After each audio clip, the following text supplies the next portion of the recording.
Semua orang di akademi ini tahu, Departemen Pandai Besi itu payah banget. Jadi pas demo siswa terbaik dimulai, nggak ada yang pasang ekspektasi tinggi ke si Pandai Besi. Pertama ada siswa Departemen Tempur lawan robot kelas C. Sekali pukul, hancur berkeping-keping, sorak-sorai penonton langsung pecah meriah buat dia. Selanjutnya, siswa Departemen Pendukung muncul ditemani sama burung gagak kesayangannya. Lawannya robot kelas C yang sama, tapi kali ini sudah pakai armor kiper kuat. Tapi tenang, si gagak terbang tinggi dan langsung menembus armor robot itu. Gila, semua siswa bersorak menganggap dia ini prodigi yang luar biasa hebat. Para guru yakin banget kalau perwakilan Pandai Besi bakal dipermalukan abis-abisan nanti. Tapi pas giliran Sejun masuk ke arena, suasana berubah drastis. Dia dikasih robot kelas D sebagai kemudahan, karena dianggap jauh di bawah level siswa sebelumnya. Tapi dia malah minta diganti robot kelas B. Semua kaget, tapi tantangan diterima. Sejun mulai mengalirkan mana ke pedang buatannya sendiri. Pas lihat kualitas nyatanya, semua orang di sana langsung ngelongok kaget. Api 5 warna menyelimuti pedangnya. Robot itu mengaktifkan perisai energi, tapi sekali tebas, robot itu hancur jadi debu bareng separuh arena. Debu mulai hilang, tapi suasana masih hening total. Bahkan penyiar pun kehilangan kata-kata. Jadi, siapa sebenarnya Sejun? Dulu dia pandai besi nomor 1 di dunia. 5 Raja Iblis bantai umat manusia. Para pahlawan menang, tapi harganya sangat mahal. Iblis memang musnah, tapi dunia sudah nggak bersisa lagi. Lautan kutukan menelan segalanya. Kemenangan ini kerasa kayak kekalahan telak. Lee Sejun, pandai besi terakhir, umat manusia cuma bisa menatap laut tak berujung yang terus mendekat setiap detiknya. Di sisinya, 3 pahlawan terluka parah berkat senjata yang dia buat untuk mereka. Waktu habis, Sejun sendirian di sana. Dia memutuskan untuk menempa satu barang terakhir. Sumber daya menipis, dia mengekstrak mineral dari tubuhnya sendiri untuk menempa belati. Saat air laut mencapainya, dia menyelesaikan tugasnya, lalu menusuk dirinya sendiri. Begitu tertelan laut, skill return to origin aktif, dan semuanya berubah jadi gelap. Cahaya terang menyilaukan matanya apa dia masih hidup. Suara memanggilnya kandidat Lee, suara yang sudah 31 tahun hilang. Ini ujian masuk. Wait, dia ingat senjata terakhir yang dia tempa dulu. Stick with me, kamu harus lihat apa yang sebenarnya terjadi di sini. Instruktur berteriak, memberi peringatan kalau dia tidak serius, dia bakal dikeluarkan. Sejun mulai mengumpulkan senjatanya. Pikirannya melayang pada penyesalan masa lalu. Andai dia bisa memulai lebih awal, mungkinkah dia mengubah masa depan ini? Dia menggenggam senjatanya. Masa lalu, biarlah berlalu. Ini kesempatan keduanya.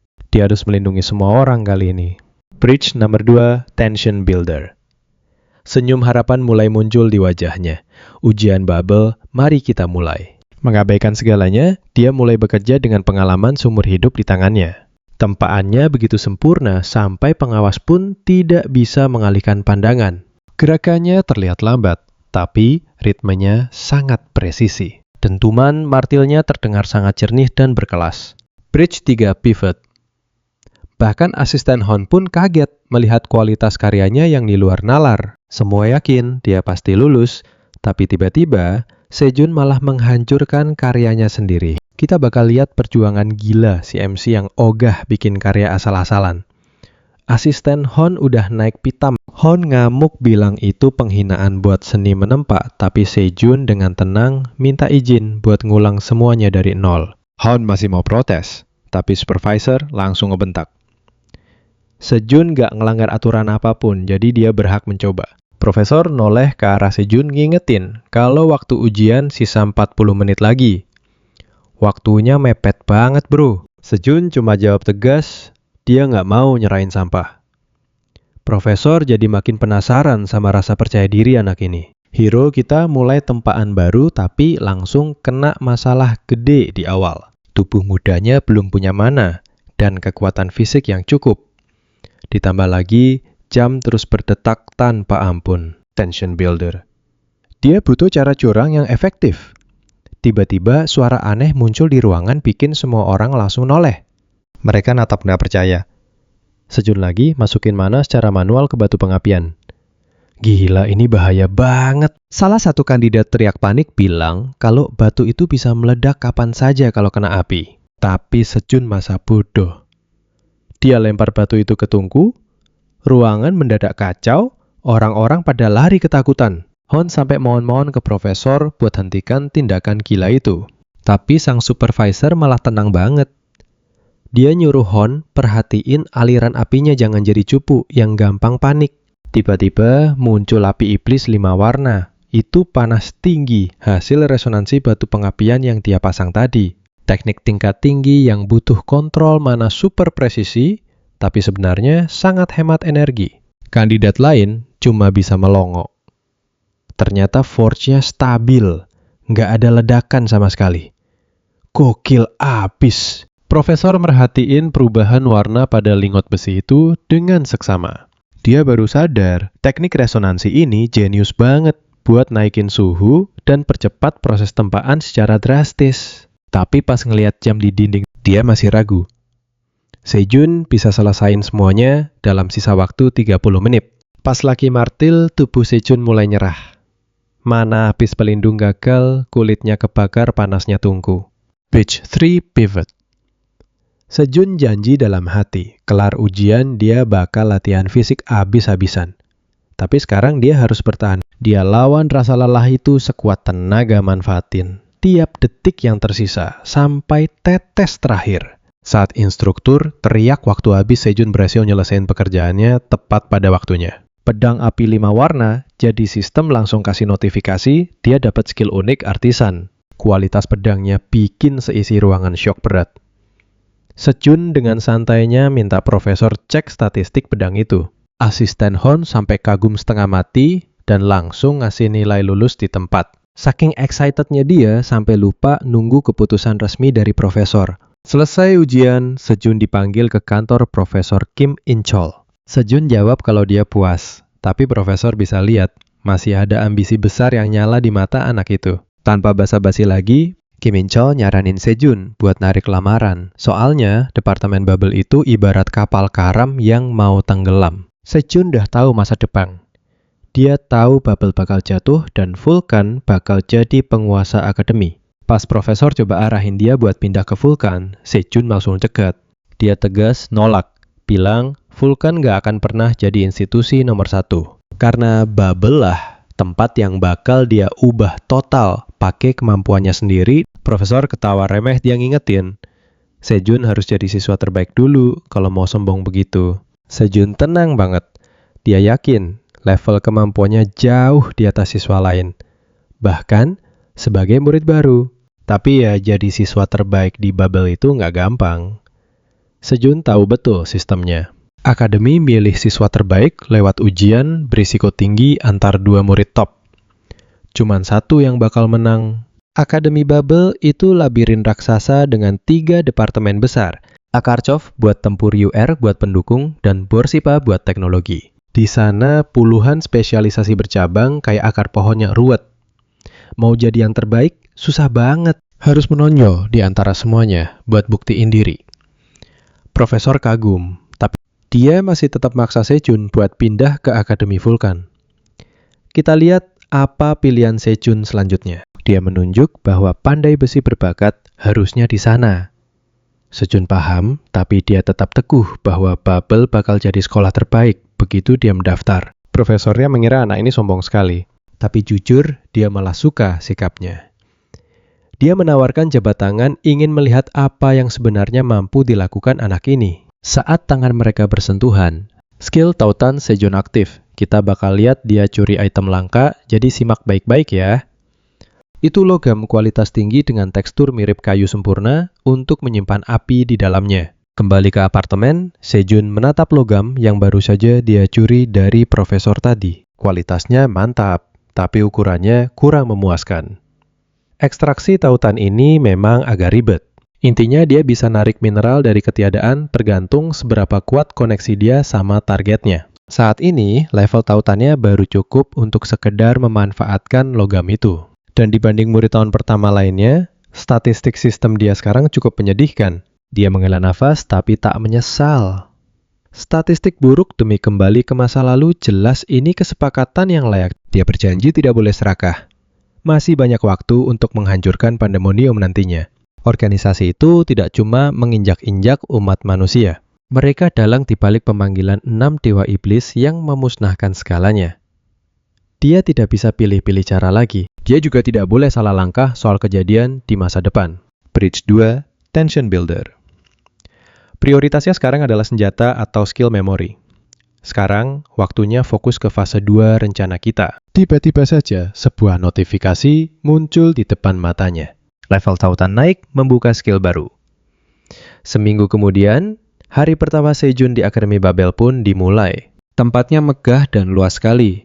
Dia sampai hampir berputar-putar mencari ruang temurnian. Pas masuk, dia langsung kena semprot Michael Barmet, vice dekano dari Borsipa. Michael memarahinya habis-habisan soal keterlambatan dan sikapnya yang santai. Profesor Kim mencoba membela Sejun mati-matian. Bilang kalau ujian tambahan masih 10 menit lagi.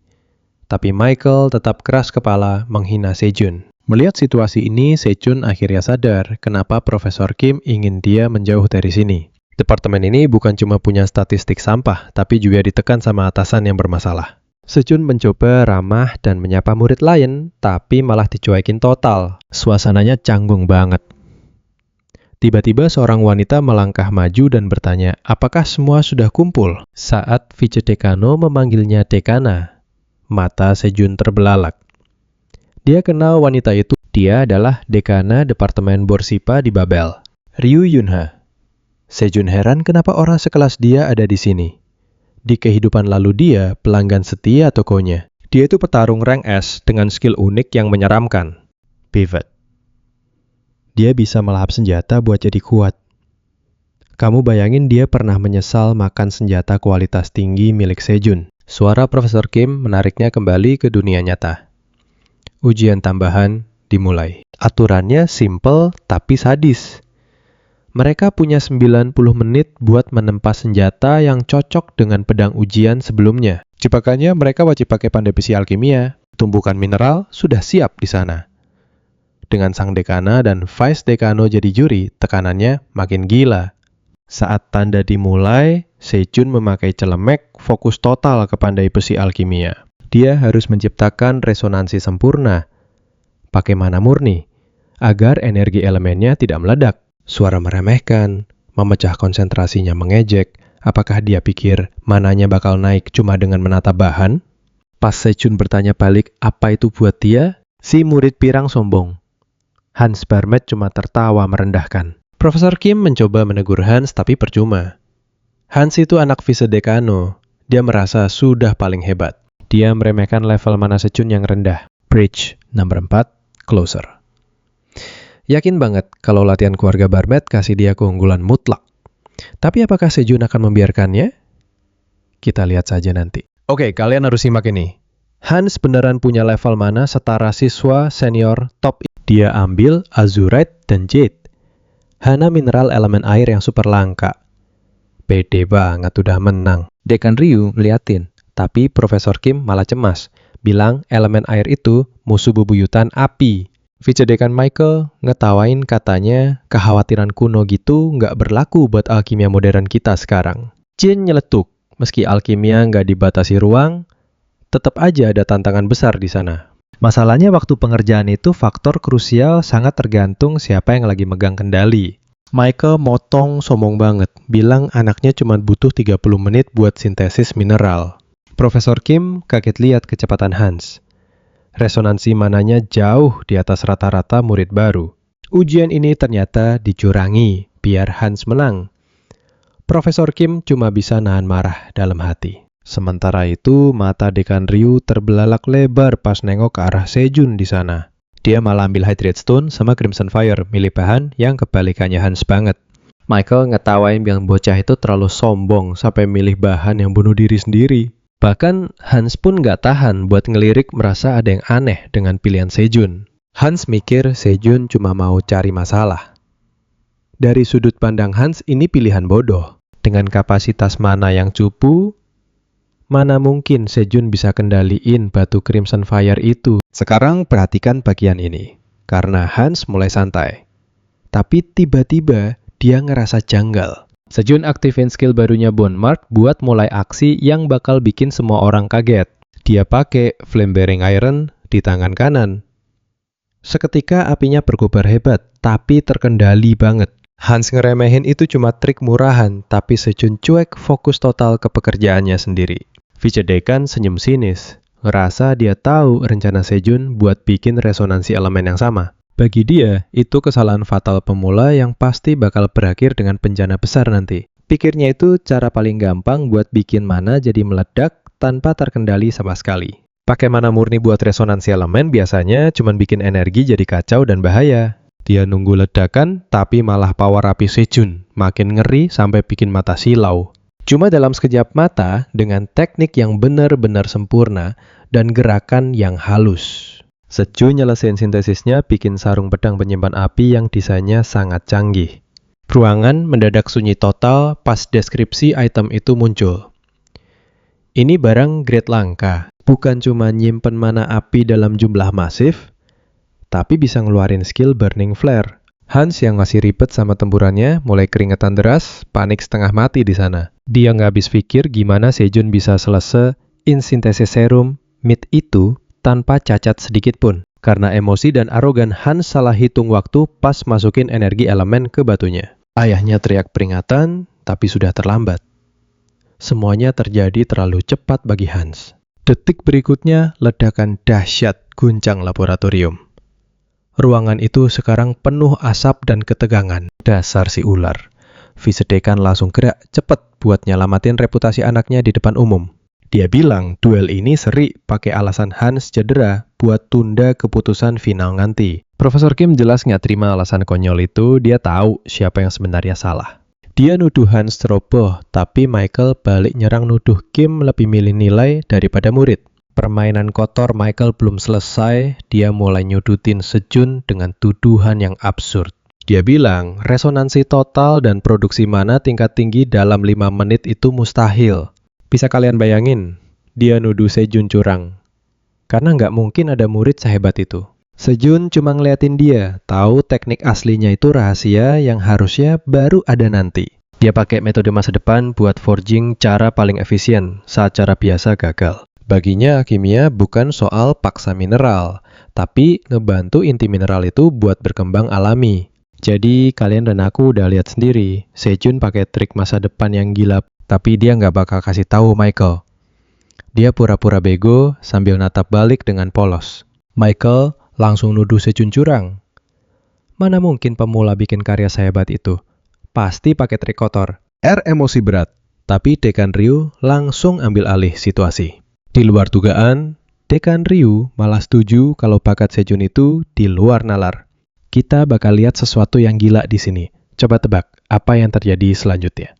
Dekan Ryu bukan bahas aturan lagi, dia malah ngiler ngelihat sarung pedang itu. Dia sampai kehilangan kendali, kayaknya pengen banget gigit itu barang. Dia bahkan nanya, apa boleh dijilat bikin seisi ruangan melongo karena tingkah anehnya. Belakangan, Sejun merenung soal karyanya. Waktu pengerjaannya emang kurang maksimal. Baginya produk ini masih terasa mentah dan belum sempurna.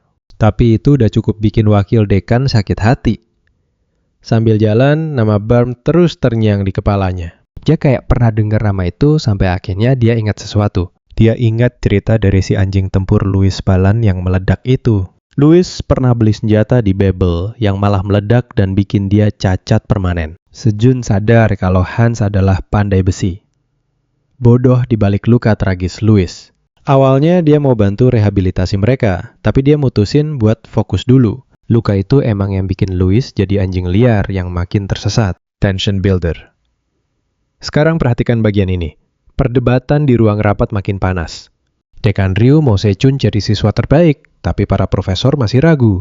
Michael langsung cari celah nyindir kalau posisi Dekan Ryu masih baru. Perdebatan pindah ke sarung pedangnya.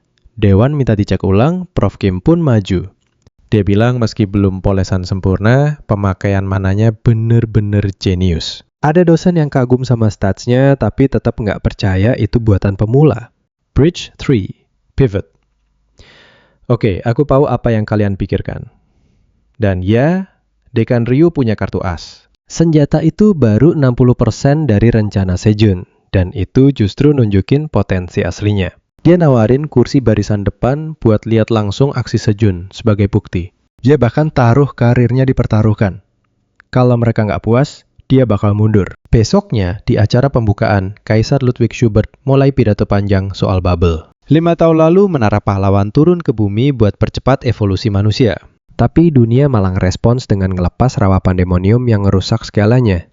Manusia dapat kekuatan baru, tapi barengan sama musibah yang luar biasa besar. Bubble ada di tengah samudra buat cetak pahlawan, dan Kaisar ngajak siswa baru buat gabung. Sejun lihat Kaisar itu, dia tahu dia bukan orang suci seperti yang dicitrakan. MC pengumuman panggil kandidat siswa terbaik ke panggung. Sejun naik ke atas sana. Dia ingat semua orang sombong di kehidupan masa lalunya. Dulu dia heran kenapa mereka pada belagu. Sekarang dia baru ngerti rasanya. MC ngejelasin tantangannya. Ini bukan robot latihan biasa, kawan. Ini unit mass model 9 robot otomatis dari pabrik boneka. Kekuatannya setara pahlawan Rengsi. Sejun heran robot ini nggak pakai senjata. Demo pertama dari Jake Myers, lulusan terbaik Departemen Tempur. Sejun tahu dia anak ketiga keluarga Myers, klan ahli pedang terkenal. Jake jago bela diri, tangan kosong. Pertarungan pun dimulai dengan cepat. Robot nyerang duluan, tapi Jake menghindar dengan entengnya. Dia nunduk menghindar dari pukulan, gerakannya benar-benar lincah. Robot terus neken Jake, sabar nunggu momen sampai dia balik nyerang. Dia maju kayak binatang buas dan hantam perut robot itu gila banget. Penonton terpaku dalam diam tak percaya. Sejun teringat di kehidupan lalunya pemuda ini tewas saat masih berusia 20-an dengan pangkat A. Melihatnya sekarang dia jelas seorang jenius yang muncul sekali dalam 10 tahun. Sejun pun bertanya-tanya, bagaimana bakat sehebat ini bisa berakhir tragis? Tapi tunggu, Jake belum selesai. Serangan berikutnya menghancurkan mesin itu jadi puing-puing. Dia menghela napas lega seolah baru saja melakukan pemanasan. Sang penyiar sama terkejutnya dengan kita semua. Dia mulai memuji Jake habis-habisan. Menghancurkan mesin sekuat hero peringkat C dengan tangan kosong itu bukan main-main. Setelah aksi sekeren itu, siapapun pasti akan merasakan tekanan hebat. Sekarang giliran bintang Departemen Pendukung R dan Noerika. Sejun melihatnya dengan tenang. Erika adalah putri dari keluarga Inoue, salah satu dari 3 klan besar di Jepang. Di kehidupan sebelumnya, dia adalah hero peringkat S yang memegang senjata mitis. Namun, dia berakhir tragis karena korupsi, berubah menjadi monster, dan dihancurkan keluarganya sendiri. Sejun memilih menjaga jarak. Dia tidak mau terlibat dengan seseorang yang punya takdir gelap seperti itu. Tepat saat pikiran itu muncul, Erika meliriknya tajam sebelum maju ke depan. Erika menghadapi model Nu dengan pertahanan 1,5 kali lebih kuat dari sebelumnya. Dia membuka sangkar kecil dan melepaskan seekor burung. Saat matanya bercahaya, burung itu melesat dengan jeritan yang memekakkan telinga. Robot itu bersiap terlihat tangguh karena dirancang khusus untuk pertahanan total. Tiba-tiba, burung gagak Erika berubah menjadi binatang mekanis dengan cakar setajam silet dan pelindung baja. Dalam sekejap mata, dia menembus robot itu hingga hancur berkeping-keping. Gagak itu pun kembali ke bentuk semula dan mendarat dengan anggun di tangan pemiliknya. Penyiar berteriak heboh saat penonton mulai menggila melihat kekuatan luar biasa Erika. Nah, sekarang tekannya makin gila. Kalau Sejun cuma pakai senjata biasa, dia pasti bakal disoraki penonton. Namanya dipanggil dan dia melangkah maju dengan mantap. Ludwig, sang supervisor, bergumam bahwa standar mahasiswa baru tahun ini sangat mengejutkan. Sudah lama Departemen Pandai Besi tak punya mahasiswa menonjol, jadi tekanan pada Sejun pasti sangat berat. Ryu Jung-ha, supervisor kedua, hanya mengamati dengan tatapan yang penuh rahasia. Kamu sadar kan kalau suasana sudah sangat panas? Saat Sejun menghunus pedangnya, bisikan mulai memenuhi kerumunan. Semua orang terkejut melihat mahasiswa baru memegang senjata tingkat langka. Tapi mereka ragu. Mampukah seorang pandai besi menandingi kehebatan 2 jenius sebelumnya? Michael tersenyum sinis melihat keraguan semua orang dari bangku penonton. Dia mengincar posisi dekan, dan kegagalan Sejun adalah tiket emas untuknya. Di atas panggung, penyiar menyatakan Sejun akan melawan model 10. Sebuah model dengan kekuatan setara hero peringkat D. Sejun langsung memotong perkataannya. Dia minta model 8 dengan pelindung penuh. sang penyiar sampai membeku di tempat. Model 8 itu tahan serangan hero peringkat B, dan Sejun malah minta ditambah baju zirai. Penyiar mencoba beralasan kalau persiapan itu butuh waktu lama. Dia diam-diam berharap anak ini cuma sedang mencari masalah. Namun Profesor Kim muncul membawa persis apa yang diminta, lengkap dengan pelindung baja. Tak ada pilihan, pertarungan dimulai. Profesor Kim menyuruhnya untuk habis-habisan. Dia menghunus pedang 5, kobaran api warna-warni langsung menyala di pilanya. Jake menonton dengan semangat, sementara Hans yang cemburu terus mengejeknya. Hans yakin Sejun tak punya cukup mana untuk mengendalikan pedang itu. Padahal api 5 warna itu sangat tidak stabil. Salah kontrol sedikit saja, tangan penggunanya bisa hancur. Tapi Sejun punya cara sendiri. Dia menggunakan sarung pedang penyimpan api dan kemampuan rahasianya untuk menyeimbangkan kekuatan itu. Kapasitas penyimpanan penuh saatnya beraksi. Dia bersiap melepaskan skill api yang meledakkan mana terkompresi, menghancurkan iblis 5 warna sekaligus menghantam robot itu. Ledakan besar terjadi menyelimuti seluruh arena dengan asap tebal. Saat asap menipis, Sejun tampak cemas. Jangan-jangan dia kelewatan. Lihat bekas kehancuran dahsyat itu membentang luas di lantai arena. Sang komentator panik buru-buru memanggil tim konstruksi untuk segera merapat ke auditorium pusat. Dan dengan klimaks eksplosif itu, evaluasi tengah semester resmi dimulai. Selesai presentasi, Sejun langsung dipanggil ke ruangan dekan. Ryu Yunan menyusul wajahnya masam karena harus repot membersihkan kekacauan total yang dibuat Sejun di arena tadi. Sejun gelisah mencoba meminta maaf atas kejadian itu. Dia mengaku harusnya bisa menahan diri, tapi sang dekan malah memotong dia tidak memanggil Sejun untuk memarahinya. Baru saja mau bicara, perut sang dekan berbunyi nyaring dan memalukan. Tapi coba perhatikan ini, dia langsung ke intinya. Dia menatap mata Sejun dan menawarkan membeli peralatannya 10 kali lipat harga. Lalu, notifikasi ikatan resmi pun muncul. Sejun terkejut. Ikatan itu terbentuk secepat ini. Di kehidupan sebelumnya, dia butuh memberi makan senjata berkali-kali hanya untuk terhubung. Di depan dia berterima kasih, tapi dalam hati Sejun sudah punya rencana licik untuk memanfaatkan momen ini. Dia memakai teknik ekstraksi ikatan dan berhasil mendapatkan logam besi dari rasa lapar. Itu logam kualitas tertinggi bisa ciptakan darah mineral kalau diberi makan cukup. Begitu dapat logamnya, dia langsung menolak mentah-mentah tawaran sang dekan. Tiba-tiba, Profesor Kim muncul meminjam Sejun dan meninggalkan dekan dengan perut yang masih keroncongan. Kim membawanya ke jantung Akademi Babel Mansion Marduk yang legendaris. Mereka akan menemui direktur, dan Kim berpesan agar Sejun menjaga sikap. Direktur ini levelnya jauh di atas siapapun yang pernah mereka temui. Sejun merasa tenang dan melangkah masuk dengan percaya diri. Direktur itu adalah Ludwig, sang pahlawan yang memusnahkan Dewa Iblis di kehidupan lampau Sejun. Ludwig membuka percakapan memuji armor buatan Sejun yang sangat menarik. Dia mengaku punya penyesalan, tapi juga harapan besar untuk masa depan. Mendengar kata penyesalan, Sejun malah ingin membuang karyanya kembali ke tungku. Tapi Ludwig menawarkan 2 hadiah sebagai bentuk apresiasi kerja keras Sejun.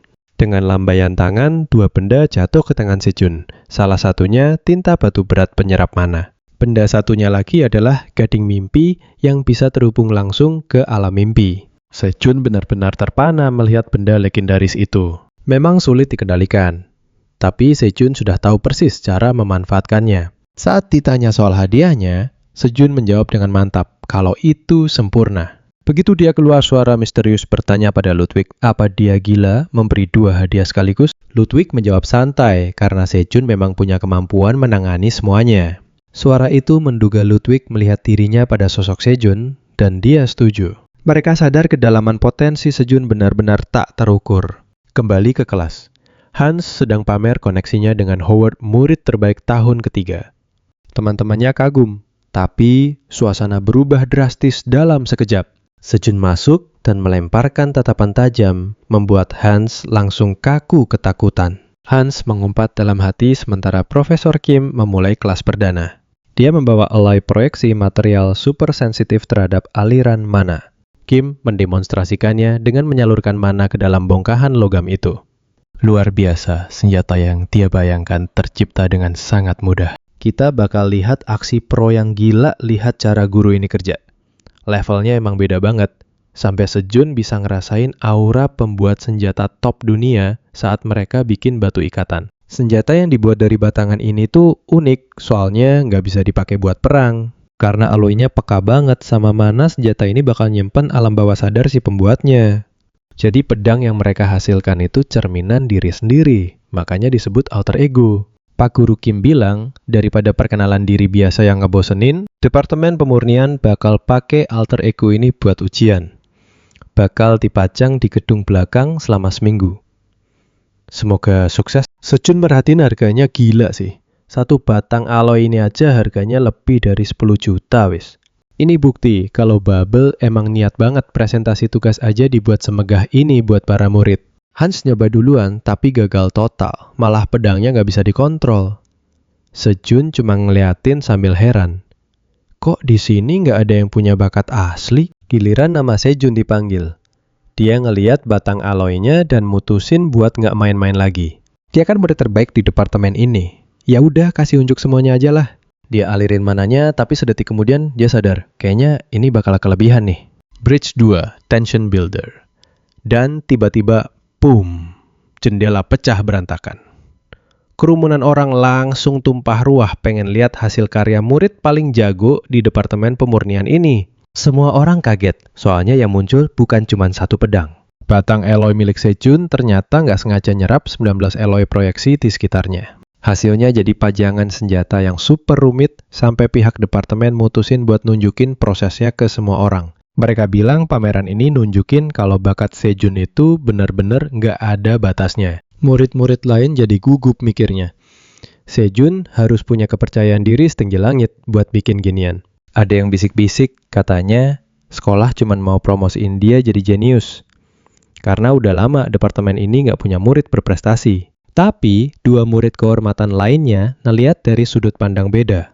Mereka curiga kalau tumpukan alloy sebanyak itu pun masih belum cukup buat nunjukin potensi asli Sejun yang sebenarnya. Sementara itu, balik ke bengkel Sejun lagi nempa dengan tingkat presisi gila. Bahkan salah hitung 0,01 detik aja nggak boleh. Asisten Han cuma bisa ngeliatin sambil ngerasa nggak guna. Apalagi yang mau diajarin ke monster kayak gini? Han akhirnya milih pergi buat ngurus murid lain yang emang butuh bantuan demo. Pas kelas kelar, Sejun natap pedang yang dia bikin. Terus ngangkat palu lagi buat ngehancurin semuanya. Han kaget dan nanya apa dia beneran mau ngerusak itu. Mending disimpan aja, katanya. Soalnya mereka harus nyerahin produk jadi minggu ini supaya para kadet bisa dapat anggaran. Sistem pendukung Bubble itu kerjanya berdasarkan rekam jejak senjata yang kejual keluar. Han nanya, kenapa Sejun kelihatan nggak puas? Dia penasaran, apa masalahnya di aliran mananya? Sejun ngaku masalahnya ada di fisik. Dia harus latihan pakai batu tinta berat, tapi staminanya sekarang belum nyampe. Bridge 3 pivot. Nah Han ngasih saran, kenapa nggak pakai suplemen aja, daripada cuma latihan fisik doang? Sejun langsung kepikiran. Di kehidupan sebelumnya dia nggak pernah pakai cara itu, tapi sekarang kayaknya emang satu-satunya jalan buat nempa batu tinta. Sejun ngucapin makasih atas sarannya ke Han. Pas Han mau nolak basa-basi, Sejun malah balik ngasih tips. Pakai mananya cukup 70% aja. Sejun sadar kalau Han sering kehabisan mana pas lagi nempa. Makanya dia saranin fokus ke satu titik.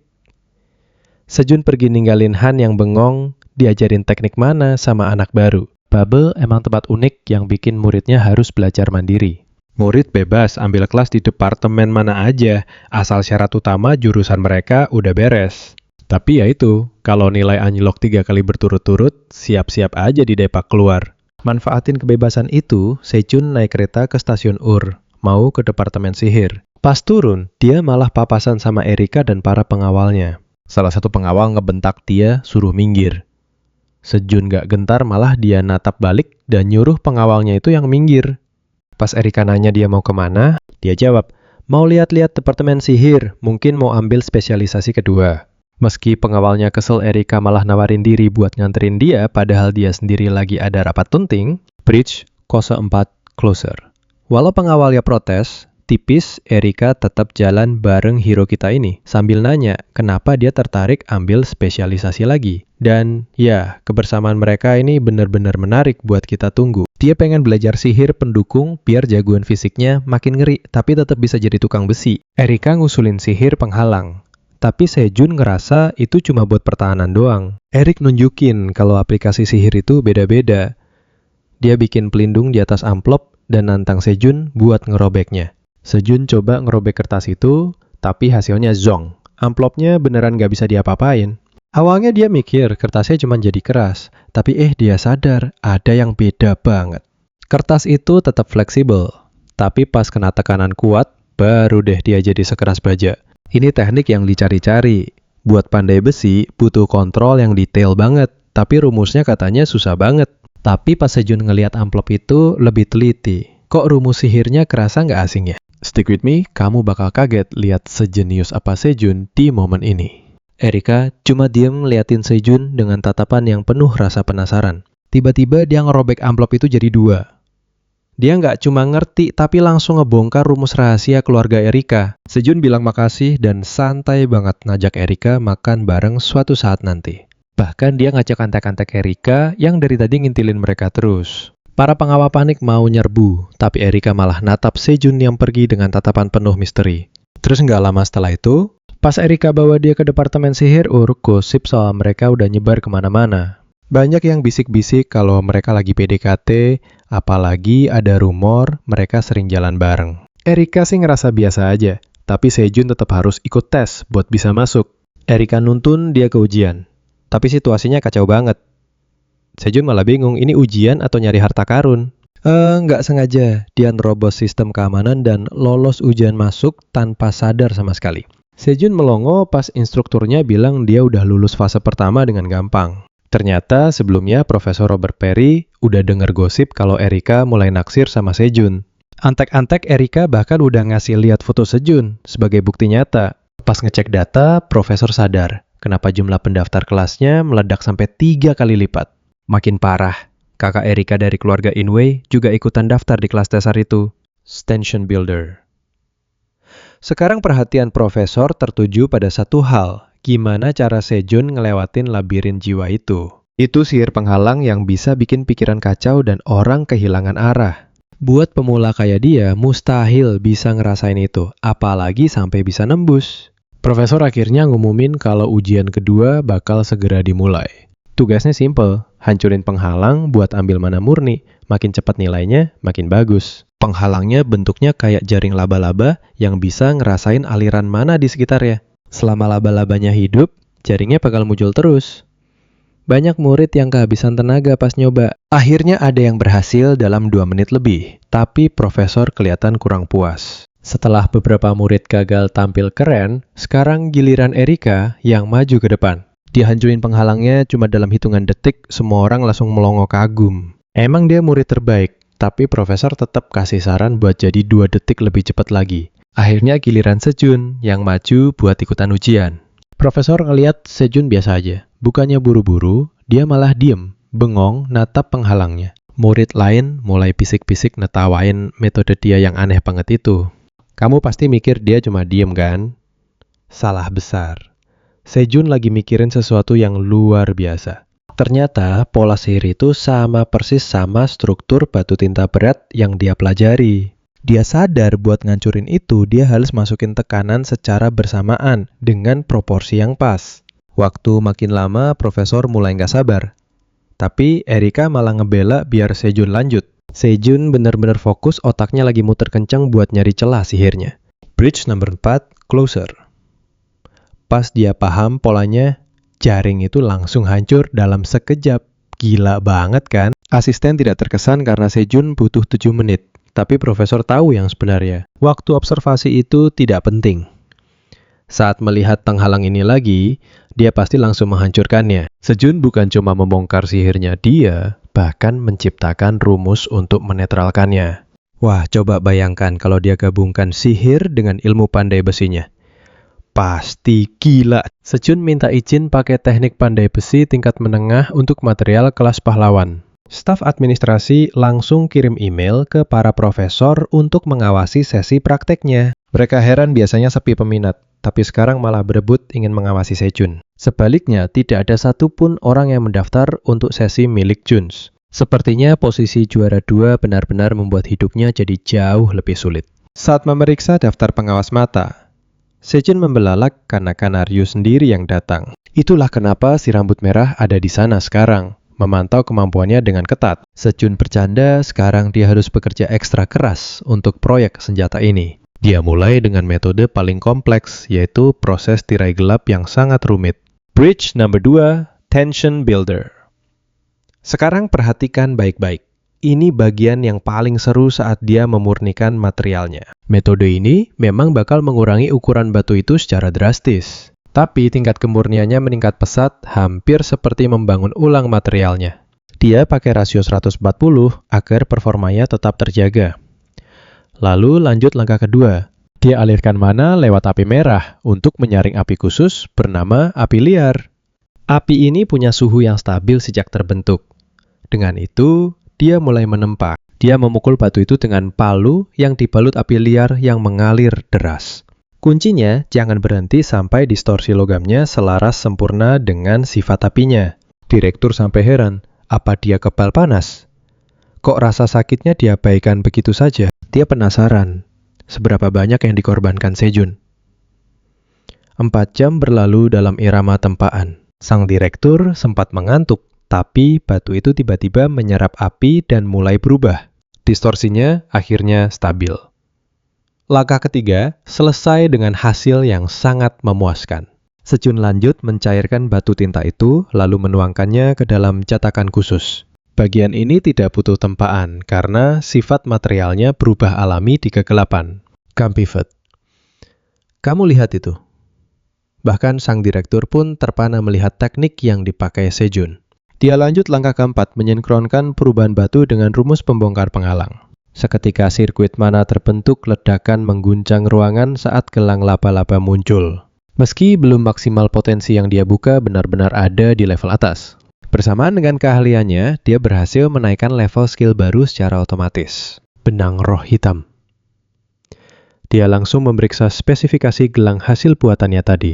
Gelang kelas langka ini menyerap mana penggunanya dan bertambah berat sesuai isinya. Bonusnya dia bisa pakai skill cincin ledak.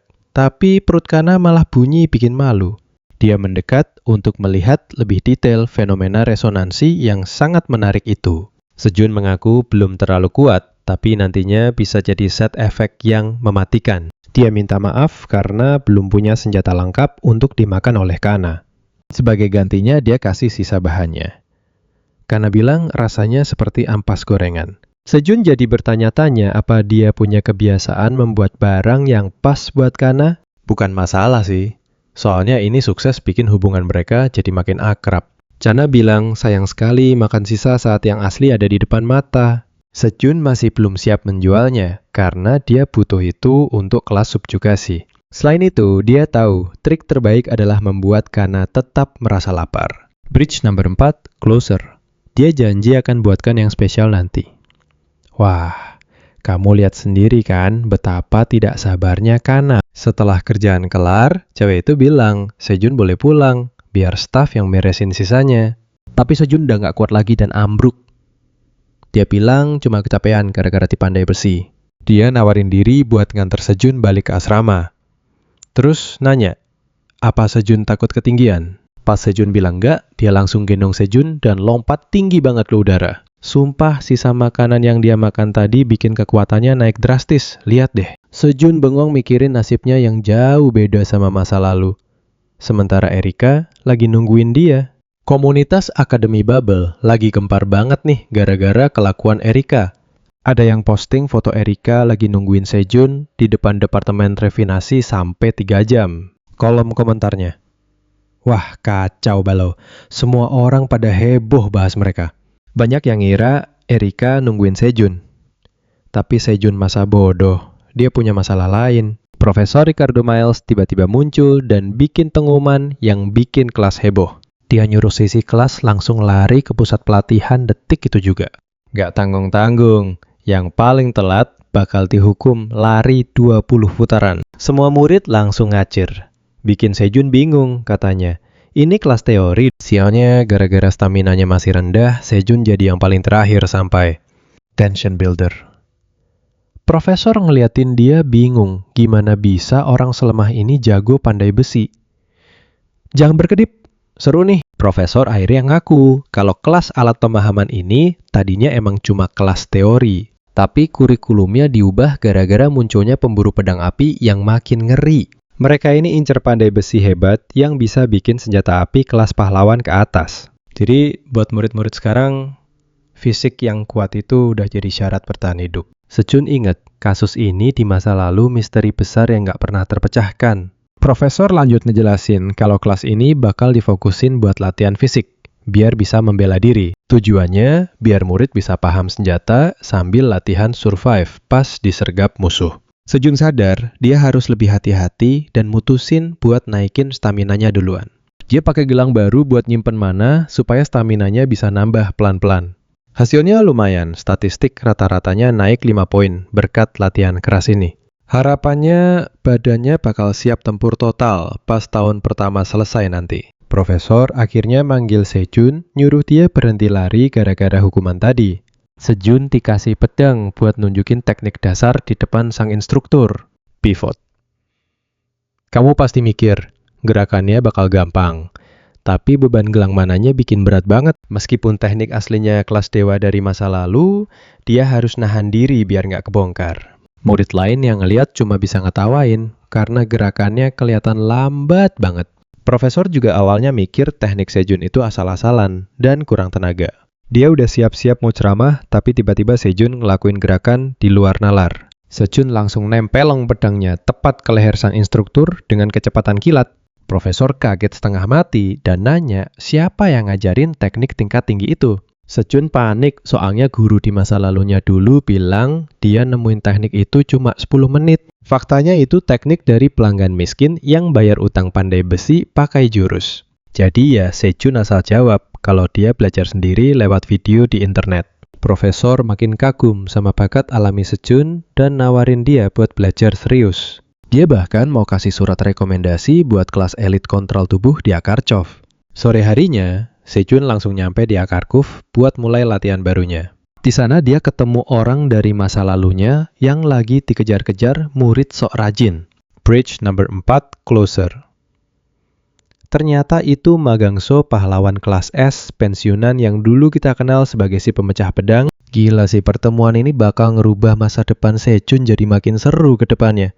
Percaya tidak, pria pemabuk yang hidupnya berantakan ini dulunya seorang profesor jenius. Si profesor makin kesel pas ada murid lagi yang datang.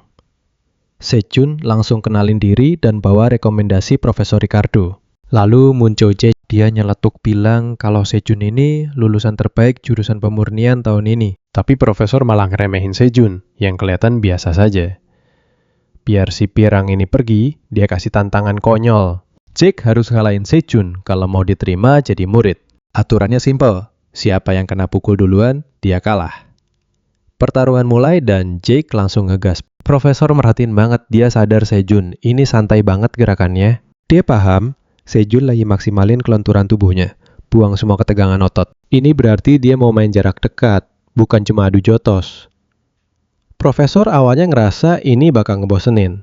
Pas mereka makin deket, Jake kelihatan punya keunggulan. Dia dorong Sejun sekuat tenaga. Tapi Sejun selangkah lebih maju, dia aktifin cincin gravitasi di saat genting. Dalam sekejap, Sejun jatuh ke belakang. Tapi pas Jake mau nerekam, dia malah bengong. Sejun ngajar hidung Jake dan nanya santai. Apa dia terlalu cepat? Profesor langsung terdiam, kaget lihat serangan tadi. Pas sadar, dia bilang, demo sudah selesai. Dan Jake gagal. Tapi Sejun malah songong, dia bilang. Karena dia yang menang, profesor wajib ngajarin si pirang itu. Taktik licik ini bikin profesor kesel. Dia ngerasa miris, lulusan terbaik kalah sama pandai besi. Akhirnya dia terpaksa setuju dan janji kirim jadwal latihan nanti. Yang bikin Jake langsung sumringah meski habis kalah. Habis Jake pergi, profesor musir murid lain biar bisa ngobrol berdua sama Sejun. Begitu sepi, profesor minta lihat teknik yang Sejun pamerin ke Profesor Ricardo.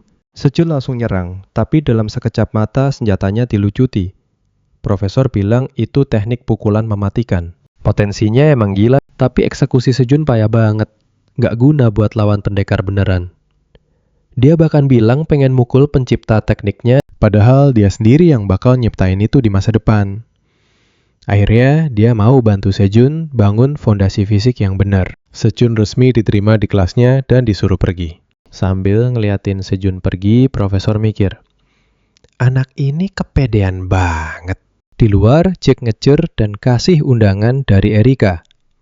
Itu undangan ke Nobles, pesta elit buat keluarga bangsawan. Sejun ragu, tapi Jack maksa katanya. Ini rasa terima kasih karena udah dibantu masuk kelas profesor. Balik ke asrama, Sejun mulai ngitung jadwal belajarnya. Setelah pilih spesialisasi penghalang dan kontrol tubuh, dia masih butuh satu lagi dari jurusannya. Dia bingung antara alkimia atau pesona. Tiba-tiba muncul cewek baru yang matanya berbinar terobsesi banget sama gelang Sejun. Dia nanya apa Sejun yang buat, terus pas dibenerin dia mohon buat ditambahin pesona. Di sini Sejun ketemu Lea Claudel. Di masa lalu, dia jenius yang bisa naikin level senjata 2 tingkat sekaligus. Nantinya dia bakal ngubah total industri pesona. Dia hampir teriak kegirangan pas tahu gelangnya dari batu tinta berat. Mereka duduk buat inspeksi dan Lea mulai ngoceh soal formula yang mau dipakai. Masalahnya dia mau kasih terlalu banyak formula karena materialnya emang terlalu bagus. Lihat semangatnya Sejun. Kasih aja barang itu, toh dia udah punya cadangannya. Lea kaget lihat kepercayaan diri Sejun, mereka pun kenalan resmi. Dia senior tingkat 3 jurusan, pesona. Obrolan mereka keganggu pas anak buah Erika datang nyari ribut. Lea sempet mau protes, tapi Sejun nahan dia suruh anak buah itu ngomong langsung di situ sambil dia lanjut ngopi. Pria itu ngotot minta Sejun minta maaf ke Erika karena merobek undangan. Padahal kan Erika sendiri yang minta, si Sekwa setuju. Tapi dia kesel karena Sejun malah menerima undangan baru dari Jack. Sejun mulai curiga. Apa beneran Erika yang nyuruh dia? Atau cuma akting pria ini aja? Lia langsung maju dan kasih tiap pelajaran, bilang kalau dia cuma pesuruh keluarga Inwei. Pria itu murka luar biasa. Dia pakai sihir ilusi buat mengacau sombong banget.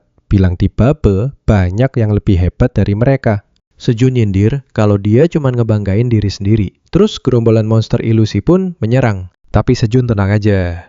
Dia sadar monster-monster ini bukan dari mana murni. Cerdas banget dia langsung sadar kalau pria itu pakai bulu buat jangkar ilusinya. Si pria panik karena rahasianya terbongkar. Sejun pakai kekuatan gula nyaplok belati itu sampai lenyap. Gila, kerasa banget tegangnya. Si Sekwas teriak histeris lihat senjata 1 juta W miliknya hilang tak berbekas. Belum selesai, Sejun langsung aktifin cincin peledak dan melesat buat kasih 1 pukulan telak. Masalah selesai, suasana jadi tenang.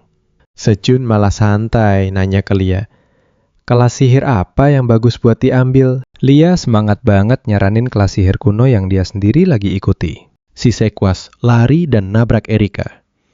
Erika langsung dingin minta lihat belatinya. Erika ngelarang dia lapor ke kakaknya. Dia bakal urus masalah ini sendiri ke kepala keluarga. Pas periksa belatinya, dia nemu sihir anti pencurian. Dan curiga Sejun bikin counter yang berbasis dari sihir profesor. Erika mulai mikir, bakat Sejun ini kayaknya di atas kelas S. Dan sihirnya setidaknya level A. Sementara itu di kelas Sejun dapat notif kalau dia terikat sama Erika. Apa Erika lihat pertarungannya tadi? Dia udah bikin replika belati itu sebagai ganti rugi. Pinter banget kan dia? Rencananya dia bakal gabungin replika itu sama benang roh hitam nantinya. Sejun bosen banget di kelas. Materi Profesor Kim udah dia hatamin semua. Akhirnya sesi praktik dimulai. Profesor naruh balok logam di depan semua murid. Katanya bentuk logam bisa berubah, tergantung gimana kita ngatur mananya. Profesor nunjukin cara deformasi besi ini kunci jadi pandai besi pro. Dia nekenin kalau kita harus paham potensi asli dari logam yang kita pegang. Asisten Han bagiin bahannya, murid-murid disuruh bikin goresan tipis pakai mana. Hati-hati ya, soalnya logam ini sensitif banget katanya. Sejun ngamati kelas, dia tahu profesor ini masih percaya sama potensi pandai besi sihir. Banyak yang panik karena logamnya malah rusak. Cuma Han dan Sejun yang berhasil. Han pede banget, dia ngerasa kecepatannya udah setara sama Sejun. Pas dia selesai duluan dia kesenengan. Tapi tunggu sampai kalian lihat ini. Profesor Kim nyuruh Han ulang karena pengaturan mananya hancur total. Logamnya nggak kuat nahan deformasi karena cara prosesnya salah dari awal. Han kaget, dia ngerasa udah ikut instruksi. Profesor bilang dia nggak paham potensi logamnya. Kalau nggak bisa balik ke bentuk asal, itu cuma perusakan, bukan deformasi. Pas Han mulai lagi, dia ngerasa Sejun bakal gagal. Padahal lihat deh apa yang terjadi. Sejun malah udah selesai dengan sempurna sampai profesor shock dan minta dia ulang lagi. Sejun jawab dengan santai kalau logam ini cuma khusus buat kadet. Besi biasa mah beda lagi. Profesor Kim akhirnya ngakuin kehebatan dia, tapi pikirannya malah melayang ke Lee Ken-si, sang legenda pencipta formula deformasi. Apa Sejun temu cara lain buat sukses? Pas kelar, Kim nahan dia terus kasih giok api merah membara. Katanya, serap aja energinya, biar api merah Sejun makin kuat permanen. Gokil banget kan? Sejun berterima kasih, terus Pak Profesor nyaranin dia buat ambil kelas dasar senjata pilihannya. Kelas itu emang terkenal punya anggaran paling gede di seluruh Akademi Bubble. Sejun jadi mikir keras, kenapa di kehidupan lamanya dia nggak pernah denger nama Profesor Kim ya? Jangan-jangan dia punya nasib tragis di timeline asli. Tapi sekarang semuanya jadi beda total. Akhirnya Sejun mutusin buat ambil kelas itu juga. Profesor sempat ragu karena jadwal Sejun udah penuh, tapi akhirnya dia setuju-setuju aja. Pas salaman, Sejun pakai skill link extraction buat nyuri besi pembawa api langsung dari tangannya. Balik ke rumah, Sejun merenung soal kemampuan unik yang baru aja dia punya ini. Kalau dia bisa narik metal dari orang, berarti dia bisa ngerombak tubuh manusia sesuka hati. Biasanya punya banyak tipe mana itu bahaya banget karena bakal tabrakan di dalam tubuh. Makanya pandai besi disuruh fokus satu aja. Tapi Sejun beda. Pas mana penahan panasnya habis, tubuhnya secara alami mulai narik esensi dari api merah itu ke dalam dirinya. Dia sadar buat nguasain ini dia kudu bangun sirkuit mana khusus buat api tersebut. Proses panjang tempa energi dalam diri sendiri pun resmi dimulai detik ini. Pas berhasil mana, dia makin kuat dan api merahnya naik kelas dari F ke E+. Wah, gila, dia dapat skill kelas S, yaitu sihir penempa tubuh spiritual. Fisiknya jadi gila-gilaan. Statistik kekuatannya meningkat pesat. Tapi bebannya hampir bikin dia tumbang. Pas mau nyerah, tiba-tiba suara Lia kedengeran nyaring di telinganya. Dia langsung ngomel. Masa udah punya modal tapi malah mau nyerah gitu aja? Dengar kata-kata Lia Sejun, langsung melek dan tekadnya balik membara kayak api. Dia gunain semua keuntungan yang ada. Duduk sendirian, dia fokus total ke satu tujuan. Dia nggak mau hidup lagi penuh penyesalan. Mau itu sama kawan atau musuh. Besoknya, bengkel rame banget. Murid-murid lagi ngebut nyelesain proyek akhir semester mereka. Soalnya barang hasil tempaan wajib disetor ke sekolah dan juga pembeli luar. Asisten Han semangat banget nyemangatin biar anggaran mereka aman dari hasil penjualan itu. Semuanya fokus kerja. Tapi Sejun ngerasa ada yang masih kurang memuaskan. Badannya lagi nggak fit, bikin hasil tempaan terakhirnya agak melenceng sedikit. Nggak mau main gampang dia, tempa ulang dari nol biar hasilnya kualitas tinggi. Pas dia lagi asik kerja, suara palu yang dia pukul mulai harmonis. Dia dengar suara laut. Itu tanda koneksi. Kelar ditempa pedangnya bukan cuma tajam sementara, tapi tajam permanen di badannya. Pedang cahaya putih berhasil dibuat plus. Dia buka skill gaya cahaya putih kelas C. Ternyata memori skill dari masa lalunya mulai balik lagi ke permukaan. Pas dia lagi bangga, murid lain malah masih kesusahan, bikin barang yang bener. Sabtu pagi Sejun janjian ketemuan sama Lia. Lia bawa dia ke bengkel rahasia di distrik Akarjuf buat pamer skill pesona. Pas nyampe, nenek pemilik toko Elena langsung teriak nanyain, apa Sejun itu pacar Lia? Lia ngenalin Sejun sebagai murid terbaik di Departemen Pemurnian Akademi. Si nenek malah ngejek, bilang, standar akademi pasti turun karena nerima bocah lembek. Nenek lanjut ngomel ke Lia gara-gara tumpukan kerjaan yang makin banyak banget. Sejun diam-diam kagum lihat skill asli Elena yang disembunyiin rapat-rapat. Tapi dia penasaran kenapa orang jagoan kayak gini cuma buka bengkel di sini. Lia ngaku kerjaan emang numpuk, terus nunjukin alat pesona dan bubuk batu ajaibnya. Dia terpana melihat gadis itu memainkan lebih dari 8 warna dengan kemampuan yang luar biasa. Saat ditanya apakah dia bisa memperbaiki formulasi rusak hanya dengan paletnya, dia langsung mengiyakan. Ternyata itu cara dia cari cuan, menghidupkan kembali sihir tanpa harus pusing memikirkan mahalnya bahan. Kita semua pasti mikir dia nerd biasa, tapi Sejun baru sadar kalau dia itu jenius yang sesungguhnya. Dia terlalu asik menikmati karyanya sampai tidak peduli lagi dengan peringkat atau gelar yang tidak penting. Mata Sejun tertuju pada batu asah yang memancarkan mana, dia tak sabar ingin menjajal kemampuan barunya. Baru saja dia berhasil mengukir cahaya putih untuk pertama kali dalam hidupnya. Lamunannya buyar saat Elena menyuruhnya memilih rongsokan di tumpukan untuk segera mulai bekerja. Sejun akhirnya menemukan sebuah pisau yang sudah terlihat sangat usang. Bilahnya tumpul tapi porosnya lurus, tanda kalau pisau ini pernah dipakai oleh pendekar hebat. Dia pun mulai mengasah dengan penuh konsentrasi menggunakan batu asah berkualitas tinggi itu. Bridge 2 Tension Builder. Gerakannya presisi banget, sampai Elena terdiam, benar-benar tidak menyangka dia cuma siswa baru. Si gadis nerd yang sudah selesai tugasnya sadar kalau Elena sampai terpaku melihat kerja Sejun. Dia sempat meledek nenek itu karena mengira bakal menemukan kesalahan untuk dikritik. Tapi malah sebaliknya, dia justru mendapatkan pelajaran berharga dari Sejun hari ini. Sejun menyerahkan pisaunya, janji akan memberikan hasil yang lebih gila lagi di lain kesempatan. Dasar Elena, dia langsung mengusir mereka, seolah-olah keberadaan mereka cuma jadi pengganggu. Tak lama, saudara laki-laki Elena datang untuk mengambil pisau.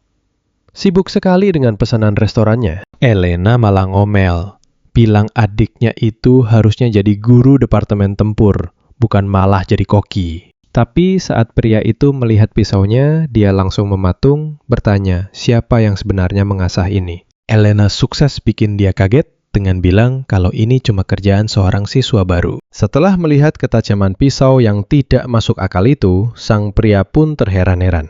Dia penasaran setengah mati. Siapa sebenarnya siswa misterius ini sampai dia bisa melakukan itu? Lea menjelaskan kalau Elena itu mantan profesor Departemen Refinement yang pensiun buka toko di Karakuf. Sejun jadi curiga dengan masa lalu Elena yang misterius itu. Soalnya dia ingat, Departemen Refinement itu yang paling lemah di bubble selama kehidupan lampaunya. Dia sadar ada sesuatu yang janggal di sini. Dia tidak bisa mengabaikan detail ini begitu saja. Bridge 3. Pivot. Saat Lea mulai pamer hasil sihirnya, Sejun malah memotong dengan tajam menyebutnya berpikiran sempit. Dia bilang Lea itu punya banyak teori hebat, tapi nyalinya ciut untuk mempraktikkannya. Lea kaget. Tapi Sejun menekankan kalau dia kurang punya keberanian kreatif untuk mengeksekusi idenya. Dia mengingatkan kalau imajinasi seorang kreator adalah senjata paling mematikan yang mereka punya. Lea sempat protes, tapi Sejun malah ingin menunjukkan sebuah trik rahasia padanya. Dia menggunakan analogi sederhana untuk menjelaskan konsepnya. Membuat batu adalah menempa, tapi mengukir bayangan batu di bawah air adalah sihir. Sihir itu seperti mewujudkan mimpi, lalu dia menunjukkan daga dengan api merahnya. Lea makin takjub melihat ukiran sihir itu menyatu sempurna jauh di dalam logam pisau. Sejun menyarankan untuk menumpuk sihir kalau satu lapisan saja rasanya kurang cukup. Dia membuktikan lewat lemparan pisaunya menunjukkan bagaimana ketajaman mengalir bersama api merahnya. Meski tekniknya sendiri belum sempurna, dia percaya Lea pasti bisa menguasainya. Akhirnya terinspirasi, Lea minta izin buat membawa daga itu untuk diperbaiki dengan benar. Sejun setuju dan bahkan memberikan beberapa daga lain yang sedang dia kerjakan. Sambil Lea sibuk berterima kasih, Sejun diam-diam berhasil mengambil batu tulang miliknya. Dia lanjut ke aula bela diri, penasaran apakah dia bakal bertemu si anjing gila hari ini. Dia juga bingung kenapa Erika malah nempel terus di punggungnya. Tapi dia pasrah saja. Tak ada pilihan lain. Dia akhirnya membiarkan Erika ikut dengannya. Lihat saja apa yang terjadi nanti. Sepanjang jalan dia berhasil mencuri batu tulang hanya dengan sekali sentuh. Batu ikatan sosial kelas S milik Erika ini punya mana murni yang bisa menstabilkan mana liar saat dicampur mineral. Sementara itu, batu tulang dari Lea ini adalah bahan peledak tingkat tinggi yang bakal jadi amplifier buat ngebawa potensi mineral ke level maksimal. Mereka sampai di aula bela diri, tempat komentator sekaligus profesor termuda Babel Ranfeng menyapa kita semua. Ranfeng ngenalin para petarung unggulan dan penonton langsung histeris. Pertama ada pewaris keluarga Myers, Arya Myers, si petarung buas dengan seni bela diri kelas A. Dia ini sang Sword Saint yang masa depannya bakal naklukin Menara Pahlawan. Terus ada penerus tombak roda api siswa tahun ketiga yang jadi kebanggaan Korea Selatan. Sejun senyum-senyum sendiri pas ngeliat dia. Soalnya dia tahu cowok kalem ini bakal jadi Mad Dog Yomsong. Pertarungan dimulai. Pedang pun beradu. Arya jelas dominan banget, bikin Song terpojok dengan serangan super presisi. Ngeliat performa Song yang payah, Sejun bingung kenapa penerus kayak tombak hebat bisa seburuk ini. Ternyata dia kurang support yang pas. Belum lagi insting pandai besi. Sejun ngerasa tombak yang dipakai Seong kualitasnya sampah. Si Mad Dog akhirnya menyerah. Biasanya ada wawancara, tapi Seong keburu kabur dari arena sebelum sempat dicegat. Pas Arya lagi wawancara, Sejun mutusin buat bangkit dari kursi dan ngejar Seong. Erika kelihatan lega pas Sejun pergi. Dia seneng, Sejun gak harus nonton adiknya Arya tanding nanti. Padahal Sejun cuman males sama sikap Arya yang kelewat sombong. Tapi Sejun gak sadar, gerakannya tadi udah narik perhatian tajam dari Arya Mayer sendiri. Sejun nemuin Yomsong Ha di taman dekat aula bela diri, ngamatin dari jauh. Dia ingat gimana sosok Song, si Mad Dog yang gila di masa depan. Dia itu pilar skuad kematian yang rela mati demi ngalahin iblis laut. Tapi sekarang Song belum sekacau versi masa depannya. Jadi Sejun mikir bakal gampang deh buat dapetin batu iketannya kalau mainnya bener. Seong langsung sadar ada yang ngikutin dia. Ngeh, Sejun dari penonton tadi, tapi mukanya bete banget. Dan nyuruh Sejun pergi. Sejun nyoba ramah, tapi Seong malah nyuruh dia buat minggat. Pas Sejun maksa maju, si Mad Dog ini malah ngoceh betapa dia benci sama orang lemah yang sok-sokan punya kemampuan. Dibandingin sama versi sangar yang dikenal Sejun, sikap Seong sekarang malah kerasa sopan banget. Tahu omongan gak bakal mempan. Sejun ngaktifin api merahnya. Seong marah banget pas dipancing soal warisan tombak keluarganya. Sejun mancing dia dengan bilang Song bakal jadi alasan hancurnya warisan teknik tombak roda api. Seong kalap dan langsung ngelancarin pukulan telak buat ngakhirin obrolan. Tapi pas pukulan itu nyaris kena, Sejun ngaktifin segel besi kerakusan buat nakis serangan itu. Seong kaget bukan main. Dia akhirnya ngakuin kalau Sejun sebagai siswa terbaik emang punya hak buat ngelawan dia. Tapi dia nggak bisa maafin penghinaan tadi. Dia nyerang lagi pakai kekuatan penuh. Detik berikutnya, Song Ha kaku karena bingung luar biasa. Teknik api yang seharusnya cuma dia yang punya, tiba-tiba muncul di tangan Sejun. Seong gemetaran, sadar Sejun gak cuma nahan, tapi nyuri formula tekniknya. Dia nyerang lagi, tapi Sejun ngehindar dengan enteng. Sejun tahu Seong hampir lepas kendali. Di masa depan, insiden ledakan bunga api emang terjadi gara-gara sikap labilnya ini. Tapi efek besi kerakusan mulai habis, dan tubuh Sejun mulai drop. Dia harus nyelesain ini buat dapet ikatannya. Dia harus ngancurin ego Song supaya bisa nyentuh hatinya. Pas mau gerak lagi, tangan seseorang nahan pukulan Seong di udara itu, Jake yang datang buat ngeberhentiin pertarungan mereka. Stick with me, you're about to see how fast things escalate when Jake drags our guy away from the chaos. Once they're clear, Sonya is left standing in the park all by himself. He's stressing out that fight with the junior could have ruined the Flaming Wheel Spear's reputation and shamed his master. Back on the move, Jake doesn't hold back at all. He keeps hammering Sejun for picking a fight with Yomsong, calling it a literal death wish. Our hero, he just brushes it off like it's nothing. He claims he wasn't really fighting, just giving the guy a little warning. But deep down, he's already tracking that notification about forming a link with Song. He knows he could snag a link stone if the timing hits, but there's a snag. Compared to the terrifying Mad Dog he remembers from the future, the current Song is way too soft. To get that power boost, Sejun realizes he needs to toughen Sung up fast. Switching gears, Sejun asks his blonde buddy how that hand is holding up. Jake grins, bragging that his hand is hard as iron, but he stays focused on the drama. He's still bothered by what Sejun said about his sister, and Sejun doesn't sugarcoat it. He tells Jake straight up, she's just plain stuck up. Jake's face goes pale with pure horror, knowing Sejun is walking into a massive trap. To make it worse, Jake drops a bombshell. His sister has taken a personal interest in him. Jake looks like he's about to pass out, because when Arya Mayer gets interested, things get messy. Our guy wonders if Arya has super hearing to pick up their chat in that loud crowd. He says he's fine with her interest as long as it stays strictly as interest. Now pay attention, here's where the real calculation starts.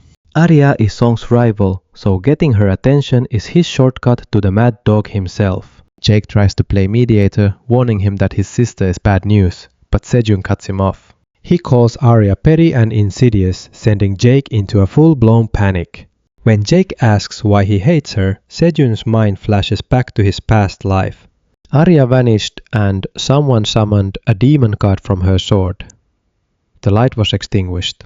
He can't say that, so he just blames her face for looking like trouble as he leaves. Suddenly Arya messages Jake demanding details and ordering him to be the middleman. She wants a favor, which means she heard every single word of their conversation. The next morning, our guy is in class, his shoulder still aching from the brawl. Hans is nearby, freaking out over the upcoming exchange meeting schedule. Professor Ristova from the Attribute Refinement Department steps in to take over the main lecture. The students are miserable. This guy is legendary for being a total lunatic. Without a word, he starts handing out refinement task results and next semester's budget plans. One by one, students grab theirs, but Sejun is left until the very end. The class is dying to see his budget, but the professor drops a massive reveal. His project was so high quality, it's headed straight for the second-year public auction. He'll get his funding sorted out only after that big event happens. Sejun suspects Michael's behind this, but he drops the thought. Professor Kim would have stopped it. Ristova starts his lecture on residual mana, and the room goes dead silent as Song walks in.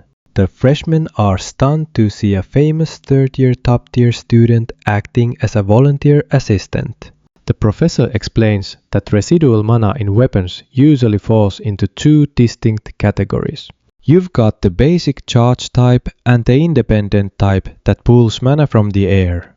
Since those independent types are impossible to make, they are practicing with the charge type today. He points to Song, and you and I are about to see what a real pro can do.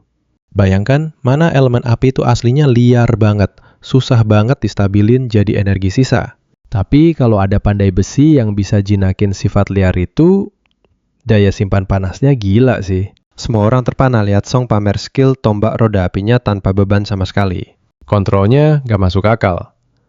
Profesor pun kasih tugas buat bikin benda pakai mana api sisa. Mereka disuruh ganti baju dan langsung kumpul di ruang pemurnian sekarang juga. Pas mau keluar, banyak siswa caper sama Song. Tapi Song malah musir mereka semua. Setelah kelas sepi, Seong samperin protagonis kita dan minta bocoran soal rahasianya. Sejun kasih diagnosa jujur yang bikin Seong shock. Kekuatan itu tergantung jumlah roda apinya. Sejun bilang Sonha mentok di 6 roda bakal segera kolaps kalau maksa buat ke-7. Seong nyesel berat karena rahasia sepenting ini bahkan gurunya pun nggak tahu. Sejun jelasin kalau atribut apinya bikin, mana dia malah menyebar bukannya meledak kuat. Seong sadar Sejun punya solusinya, jadi dia tanya harganya. 2 syarat diajukan Sejun. Pertama, Seong harus bayar harga yang pantas buat setiap bantuan atau nasihat yang dikasih. Kedua, wajib konsultasi sama Sejun tiap kali mau ambil keputusan susah. Harus dijawab sekarang. Bridge to tension builder. Nah, sekarang tegang banget. Perhatiin deh. Si anjing gila akhirnya setuju nggak ya? Sejun siap buktiin kemampuannya di workshop sore ini sesuai tantangan yang Song minta. Murid lain mulai bisik-bisik lihat Sejun. Kerja gila-gilaan tanpa pakai cetak biru sama sekali. Mereka ngeremehin Sejun pas dia campur mineral api dan gelap dengan rasio 7:3. Katanya buang-buang bahan mana yang bertolak belakang cuma bakal hilang jadi debu doang. Sejun bodoh amat sama omongan sampah mereka. Dia fokus total ke pekerjaannya aja. Pas panasnya pas dan mana mulai bocor, dia lepas sarung tangannya tanpa ragu sedikit pun. Saatnya buat teknik substitusi termal beraksi di depan mata semua orang. Dia kendaliin api sama mananya sendiri buat munci atribut itu tepat di dalam logamnya. Pivot. Kamu lihat sendiri kan, Profesor Doba akhirnya paham kenapa sekolah sampai terobsesi sama karya Sejun. Gila murid tahun pertama udah jago banget kuasai teknik substitusi termal yang susah itu. Orang awam lihatnya biasa aja. Tapi Seong tahu, ada kejeniusan di balik proses itu. Sejun masukin mana api di bagian dalam dan mana gelap di bagian luar logamnya. Hasilnya seimbang banget. Dia berhasil gambar lingkaran mana yang benar-benar sempurna. Song langsung bengong karena selama ini dia anggap mana gelap itu penghambat gaya apinya. Dengan cara Sejun dia sadar kalau mana gelap bisa disatuin bukan malah dilawan terus. Sayangnya pas Song Ha coba sendiri di luar kelas, segalanya jadi berantakan total. Dia bisa bikin roda api hitam, tapi kekuatannya drop ke 5 roda, energinya habis. Sejun tahu api hitam itu lebih kuat, tapi masalahnya ujian bunga api sudah dekat. Kalau Song Ha gagal pertahanin 6 roda, posisi dia sebagai penerus bakal tamat. Seong makin frustrasi, karena besok instruktur datang, tapi dia belum bisa kuasai mana gelap. Demi jaga posisi, dia bilang bakal lakuin apa saja buat amanin posisinya sekarang. Sejun keluarin batu resonansi merah hitam buat bikin mana api dan gelap bisa berdampingan. Seong bawa Sejun ke ruang privat buat simulasi pintu bunga api demi menempa alat. Mereka siapin semua buat bikin senjata terbaik di ruangan rahasia yang jauh dari keramaian. Sejun belah batu resonansi itu jadi 2 bagian buat dipasang di 2 tombak berbeda. Seong protes pakai 2 senjata itu ribet banget, apalagi 1 tombak aja udah susah. Tapi Sejun jelasin 2 tombak satu-satunya cara buat seimbangin 2 atribut yang konflik itu. Seong harus manifestasi roda api pakai tangan kiri dan mana gelap pakai tangan kanan. Pas latihan mulai, si anjing gila langsung kena masalah yang bikin semuanya jadi sulit. Bridge number 4, closer. Ternyata Sejun kasih tahu kalau Song Ha masih bocorin mana gelap ke tangan kirinya. Wah gila ya, susah banget. Itu efek samping alami saat seseorang punya berbagai tipe mana. Tapi buat Sonja energinya kacau karena dia berusaha menekan atribut gelapnya selama bertahun-tahun. Sejun jelasin kalau dia bisa kuasai 2 atribut sekaligus mencapai roda ke-6 bakal jadi gampang banget. Stick with me karena kita bakal lihat gimana Sonja mulai berubah drastis di sini. Setelah 3 jam latihan gila-gilaan, si anjing gila akhirnya beradaptasi. Teknik ini kan ciptaan masa depannya sendiri. Sejun memperhatikan tiap detail dengan saksama. Pola napasnya, gerakan ototnya. Dia mengamati perubahan gravitasi dan panjang gelombang mana saat mengalir sebelum dilepaskan di ujung tombak. Akhirnya Sonja sadar dia lagi dipelototi dan langsung tanya apa yang sebenarnya Sejun lakuin. Cowok kita ini santai aja ngaku lagi ambil data buat tempat senjatanya. Jadi jangan kegeeran dulu. Si anjing gila cuman bisa pasrah. Dia emang gak berharap banyak dari seorang pemula. Bridge 2, tension builder. Sekarang pay attention, karena disinilah motivasi sebenarnya Sonja terungkap. Dia ngaku semua ini dia lakuin cuma demi mewujudkan keinginan gurunya. Sejun ingat masa lalu Sonja, itu yatim piatu yang dipungut pemimpin sekte pahlawan kelas S yang pensiun karena cedera. Bagi Sonja, sosok itu sudah seperti ayahnya sendiri. Jadi beban impian itu terasa sangat berat. Seonja balik tanya, apa sih untungnya buat Sejun sampai mau bantu dia sejauh ini? Sejun gak basa-basi, dia jelasin kalau sebentar lagi 6 kerajaan iblis bakal ditelan jurang kegelapan. Buat menghentikan malapetaka itu dia butuh 2 hal penting. Pertama, orang kuat buat jadi pelindung, dan kedua, material buat menempa senjata kelas dewa. Jadi bikin Sonja jadi pemimpin sekte itu cuma strategi biar dia punya dukungan dana dan pengaruh politik. Pivot. Wah, denger itu Sonja langsung bilang dia materialistis. Dan Sejun gak menolak. Emang kita kenal. Setelah paham bahaya yang mengancam Sonja, akhirnya membuat sumpah setia yang cukup gelap. Kalau Sejun berhasil bawa dia jadi pemimpin, dia bakal ikuti Sejun sampai ke 6 kerajaan iblis itu. Sejun jadi ingat sosok anjing gila di masa depan yang dulu pernah minta senjata buat bunuh dewa iblis. Dengan memori itu, Sejun menempelkan segel ikatan pada batu hitam resonansi merah siap melatih monster. Besoknya, instruktur Kang Hun-in dari gerbang Bunga Yama datang ke aula latihan Flavium. Dia bawa murid-murid pilihan buat pamer kekuatan lewat tanding sparring biar sekte lain kelihatan cupu. Saat si instruktur mulai mengejek Sonja, langsung memperingatkan dia buat jaga mulutnya baik-baik. Si pria licik itu pura-pura minta maaf. Tapi Sonja malah memberikan kejutan yang nggak terduga. Dia menuntut ujian kenaikan buat mencapai roda ke-7 saat itu juga. Instruktur itu kaget setengah mati. Dia pikir Sonja cuma orang bodoh yang modal nekat saja. Dia ingat perintah pemimpin sekte buat habisi Sonja kalau sampai dia berani menantang roda ketujuh. Sambil senyum sinis, Sonja tanya, apa dia takut kehilangan posisi karena menolak tantangan itu? Mereka pun sepakat buat duel domain siapa yang punya roda api terkuat, dialah pemenangnya. Sonja wajib menang, atau minimal seri buat naik tingkat, tapi musuhnya malah menertawakan tombak pendeknya. Dia mengingatkan kalau pakai atribut gelap itu dilarang keras. Soalnya dianggap nggak bakal murni. Tapi Sonja masa bodoh, dia malah berhasil memadukan kedua atribut itu dengan sempurna. Si instruktur masih sombong yakin banget Sonja bakal menyesali keputusannya saat dia aktifkan rodanya. Tapi baru saja dia sombong, ledakan besar tiba-tiba mengguncang seluruh aula. Naga api gelap menembus roda api instruktur dan menghancurkannya berkeping-keping.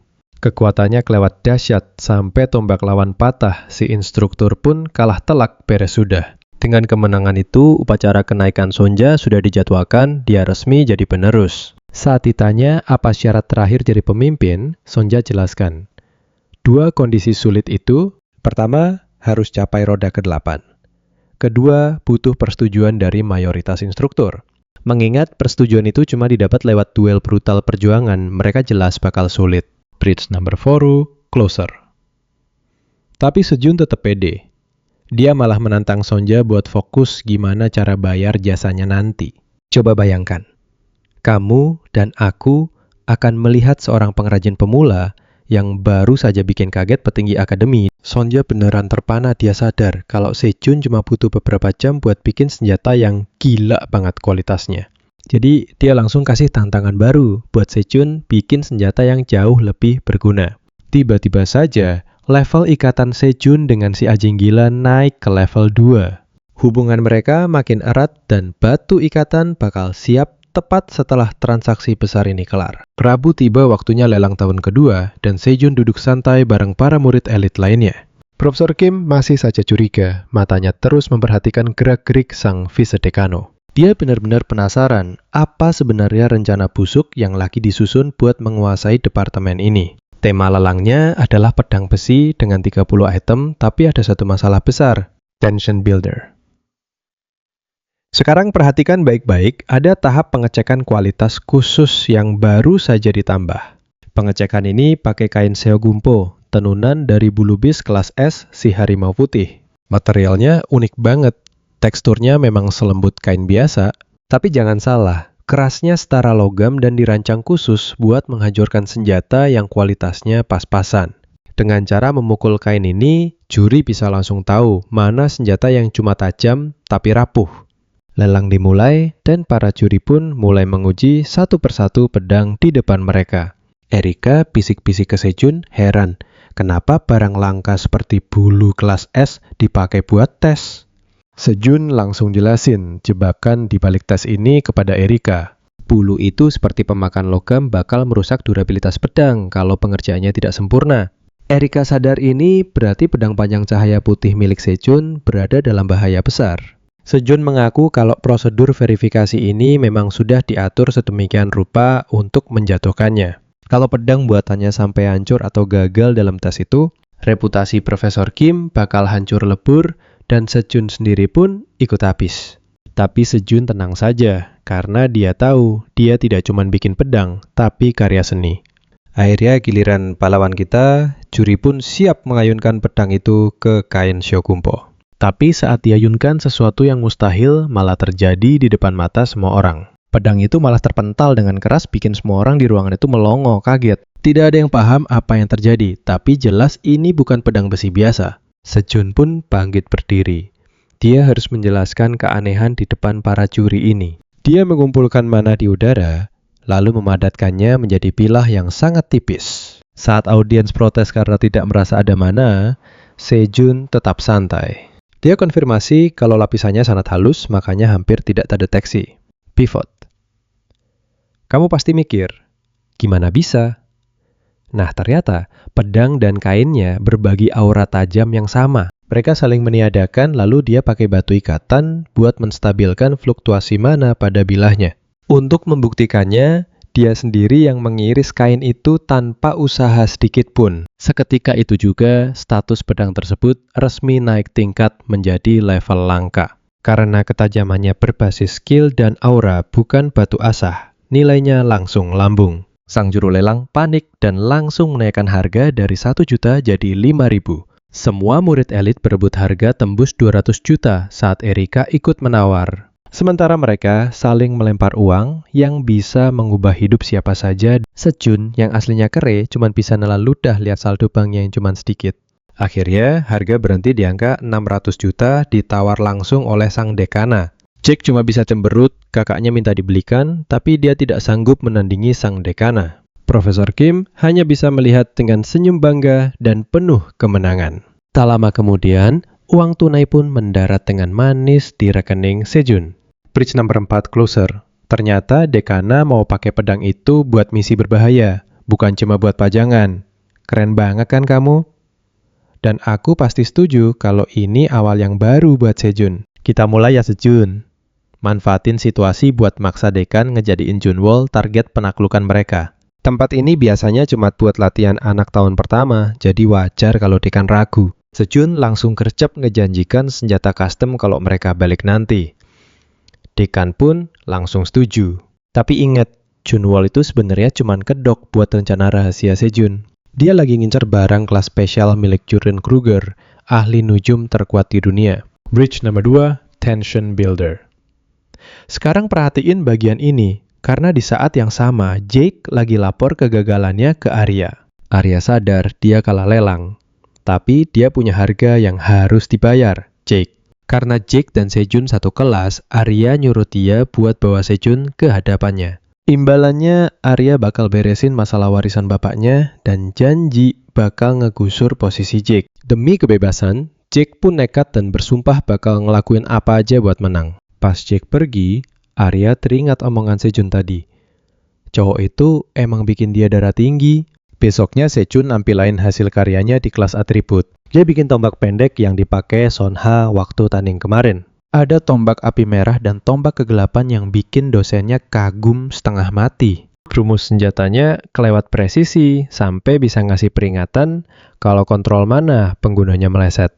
Ini bukan cuma senjata biasa, tapi alat latihan tingkat dewa. Dosen langsung ngasih nilai sempurna dan ngebebasin dia dari kelas ke depannya. Sejun udah bisa lulus katanya, tapi dia malah cabut ke ruang latihan buat kelas fisik. Ternyata Jake udah nungguin di sana. Sejun nawarin diri buat pergi, tapi Jake malah nahan dia buat minta tolong sesuatu. Bridge number 3, Pivot. Kamu pasti udah bisa nebak kan? Sejun udah tahu kalau Jake disuruh Arya buat nyolong senjatanya. Dia emang sengaja pengen Arya terus penasaran sama dia, biar nggak kasih barang sembarangan. Jake yang kepepet akhirnya ngeluarin palu api hitam kualitas tinggi buat taruhan. Kalau Sejun menang, palu itu jadi miliknya, tapi kalau kalah, dia harus buatin senjata buat Arya. Sejun setuju, tapi syaratnya Jake harus bungkam soal kakaknya itu sebulan penuh. Taruhan udah sah, Sejun langsung siapin 2 tombak barunya. Jake nggak mau kalah, start. Dia kompres, mana super gede di tangannya. Kekuatan yang sama kayak pas dia nahan serangan Sonha kemarin. Sejun langsung nonaktifin batu ikatannya dan panggil kekuatan besi rakus miliknya. Jake ngeliat gaya bertarung Sejun yang luas jadi mikir, apa jadi pandai besi bikin dia jago pakai senjata? Tapi si pirang ini masih pede banget. Dia ngerasa Sejun cuma menang hoki, jadi dia langsung nyerang. Tapi Sejun nangkisnya gampang banget. Terus Sejun ngebuka serangan pakai tombak api yang bikin Jake gemeteran. Di kehidupan sebelumnya, Sejun sempat terisat lama banget demi dapat batu level tinggi. Pas itu, dia malah nemu teknik rahasia yang nggak pernah diajarin penciptanya ke siapapun. Walau cuma tiruan itu cukup buat bikin Jake terpojok dan ketakutan setengah mati. Jake sadar statistik Sejun dari skillnya, jadi dia nungguin sampai durasinya habis. Tapi Sejun udah baca taktik ulur waktu si Jake ini. Dia nggak mau kelamaan, jadi dia langsung aktifin cincin ledaknya. Kekuatan gede langsung nyedot habis energi dari batu ikatan di pergelangan tangannya. Jake panik pas lihat api merah membara, dia baru sadar intensitas mana Sejun gila banget. Jake panik dan langsung ngeluarin pedang tanpa wujud buat ngelawan balik secepat kilat. Dengan tangan kosong, Sejun maju ngadepin dia pakai teknik tombak api andalannya. Gila sih, mereka berdua benar-benar adu kekuatan sampai meledak. Kamu dan aku baru aja nonton pertarungan paling gila hari ini. Debu berhamburan mereka berdua seri. Tinju Jake nyaris menyentuh wajah Sejun, sementara tombak Sejun menekan leher Jake. Jake terdiam sejenak, wajahnya serius sebelum akhirnya dia mengakui kekalahannya. Setelah itu, suasana mendingin. Sejun langsung mengusulkan supaya pertarungan ini dianggap seri saja. Tapi Jake menolak keras. Baginya, penggunaan jurus mematikan itu tanda dia sudah kalah telak. Frustrasi, Jake mengumpat karena tak bisa pakai pedang. Nah, di sini kita mulai melihat masalahnya. Padahal Myers jago banget pedang, tapi setiap senjata yang dia sentuh pasti hancur berkeping-keping. Demi mencari tahu penyebabnya, Sejun minta Jake tenang, rileks, dan jaga aliran mana miliknya tetap stabil. Pas Jake lagi bingung, tiba-tiba Sejun menghantam telapak tangannya pakai martil. Gila kan? Sambil meringis kesel, Jake menuntut penjelasan kenapa dia dipukul begitu saja. Kamu nggak bakal nyangka, Sejun malah janji bakal buatin pedang khusus buat dia. Sejun juga mengambil batu ikat milik Jake yang ternyata adalah batu kompresi kualitas tinggi. Ini kunci buat menahan mana yang padat. Sejun yakin dia bisa buat pedang yang tahan tekanan. Tanpa mereka sadari, sang profesor ternyata sedang menguping dari balik bayang-bayang. Dia pun mengajak Sejun bicara berdua. Sang profesor curiga, kenapa pandai besi jago tombak, apalagi posisi berdiri Sejun tadi terlihat sangat sempurna, bukan seperti orang awam. Sejun lalu menunjukkan batu ikat Erika dan mengaku itu cuma skill penguat otot. Dia pamer sedikit bilang kalau teknik itu bikin ototnya meniru gerakan orang lain. Sang profesor akhirnya paham, itu cuma teknik observasi dan meminta maaf atas kecurigaannya. Tapi dia mengungkap ancaman nyata, ada iblis berbahaya bernama Doppelganger dari Pandemonium yang punya kemampuan serupa dan sangat licik. Sejun sadar profesor itu mendekatinya karena mengira dia iblis atau kunci buat menangkapnya. Saat Sejun menunjukkan kalau dia paham betapa seriusnya ancaman iblis tersebut, wajah sang profesor langsung berubah cerah. Dia jarang lihat anak muda yang peduli soal iblis. Dia janji bakal berbagi info penting setelah semuanya jelas nanti. Sejun tahu dia sudah memegang kendali. Sekionya sekarang sudah setara lulusan terbaik akar Juve. Pas keluar, Sejun dapat pesan dari Sionha. Dia merasa bersalah dan ingin membayar bantuan Sejun. Sejun langsung minta info soal Luis Valente. Sion janji cari tahu lewat koneksi luar. Sejun mulai berpikir soal Luis, si wanita ledak yang dulu belum terlalu terkenal sebelum kena cedera itu. Mengejutkan, Sionha langsung membalas pesan itu dengan data lengkap dalam sekejap. Luis ternyata korban kecelakaan tongkat sihir yang merusak sirkuit mana miliknya secara permanen. Dia sekarang dirawat di rumah sakit umum Ur, tapi kondisinya sama sekali tidak membaik. Sejun makin yakin kalau dibiarkan, dia bakal berubah jadi sosok yang dia kenal. Tiba-tiba Jake mengejar Sejun lagi masih penasaran soal pedang impiannya itu. Sejun, kasih lihat bukti siapa dalang di balik kerusakan tongkat sihir Luis. Keluarga Kruger dan Barmed. Sejun kasih syarat ke Jake. Selidiki dua keluarga itu sebagai harga pedang irrompable. Sejun bilang butuh waktu seminggu untuk menyelesaikan pedang spesial buat Jake. Jake langsung semangat bukan main. Dia janji bakal lakukan apa saja demi pedang itu. Tapi pas dengar perintah pertama Sejun, wajah Jake langsung bengong tak percaya. Sejun dengan santai menyuruh Jake mematahkan lengannya sendiri dengan cara yang rapi. Ini bukan gila, ini bagian dari rencana besar buat menyusup ke rumah sakit umum Ur. Dia butuh alasan kuat buat masuk ke sana, dan lengan patah adalah tiket masuknya. Cerita berlanjut di rumah sakit tempat Luis sedang berjuang keras mempraktikkan sihirnya. Dia coba keluarin peluru lava, tapi lukanya malah makin parah sampai kesakitan setengah mati. Dia mengerang, tapi matanya melotot, neri. Pas dokter bilang itu gejala, mana recoil? Suara itu langsung bikin dia ingat momen persis pas dia kena luka yang merusak hidupnya. Dokter kepala langsung suruh stop eksperimennya dan minta staf kasih penetral mana. Luis coba negosiasi biar dikasih istirahat sebentar, tapi dokter itu malah bersikap dingin banget. Karena kondisinya parah, rehabilitasinya dibatasi cuma 50 kali sehari dan cuma boleh pakai sihir dasar. Kabar itu benar-benar bikin dia syok berat. Buat lulusan terbaik disuruh latihan sihir dasar, itu sama saja kayak kiamat buat karirnya. Panik banget, dia mohon satu kesempatan lagi. Tapi kepanikannya malah bikin mananya bocor nggak karuan. Staf yang lihat dia kehilangan kendali langsung siapin obat penenang. Dia malah lari ke dokter sambil teriak. Tapi salah satu staf lebih cepat dan langsung suntik obat penenang sampai dia diam. Pas bangun sendirian, dia nyesel banget karena kepanikannya bikin dia kehilangan kesempatan berharga itu. Dia mutusin buat cari jalan keluar sendiri. Kalau cara medis nggak mempan, dia harus pakai cara lain. Lewat meditasi atau latihan fisik. Tiba-tiba ada yang nyolek kepalanya. Dia mendongak dan lihat cowok itu berdiri di sana, tangannya digips tepat di tempat yang dia mau. Tension builder. Ternyata tebakan kita benar. Dia sengaja cedera, cuma biar bisa ketemu Louis di rumah sakit.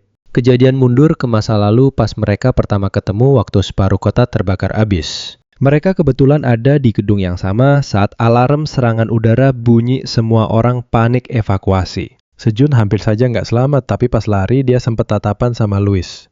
Dulu dia pikir cowok itu dalang di balik kekacauan karena statusnya yang pangkat A. Sejun membuyarkan lamunannya nanya hal yang persis dia pikirin.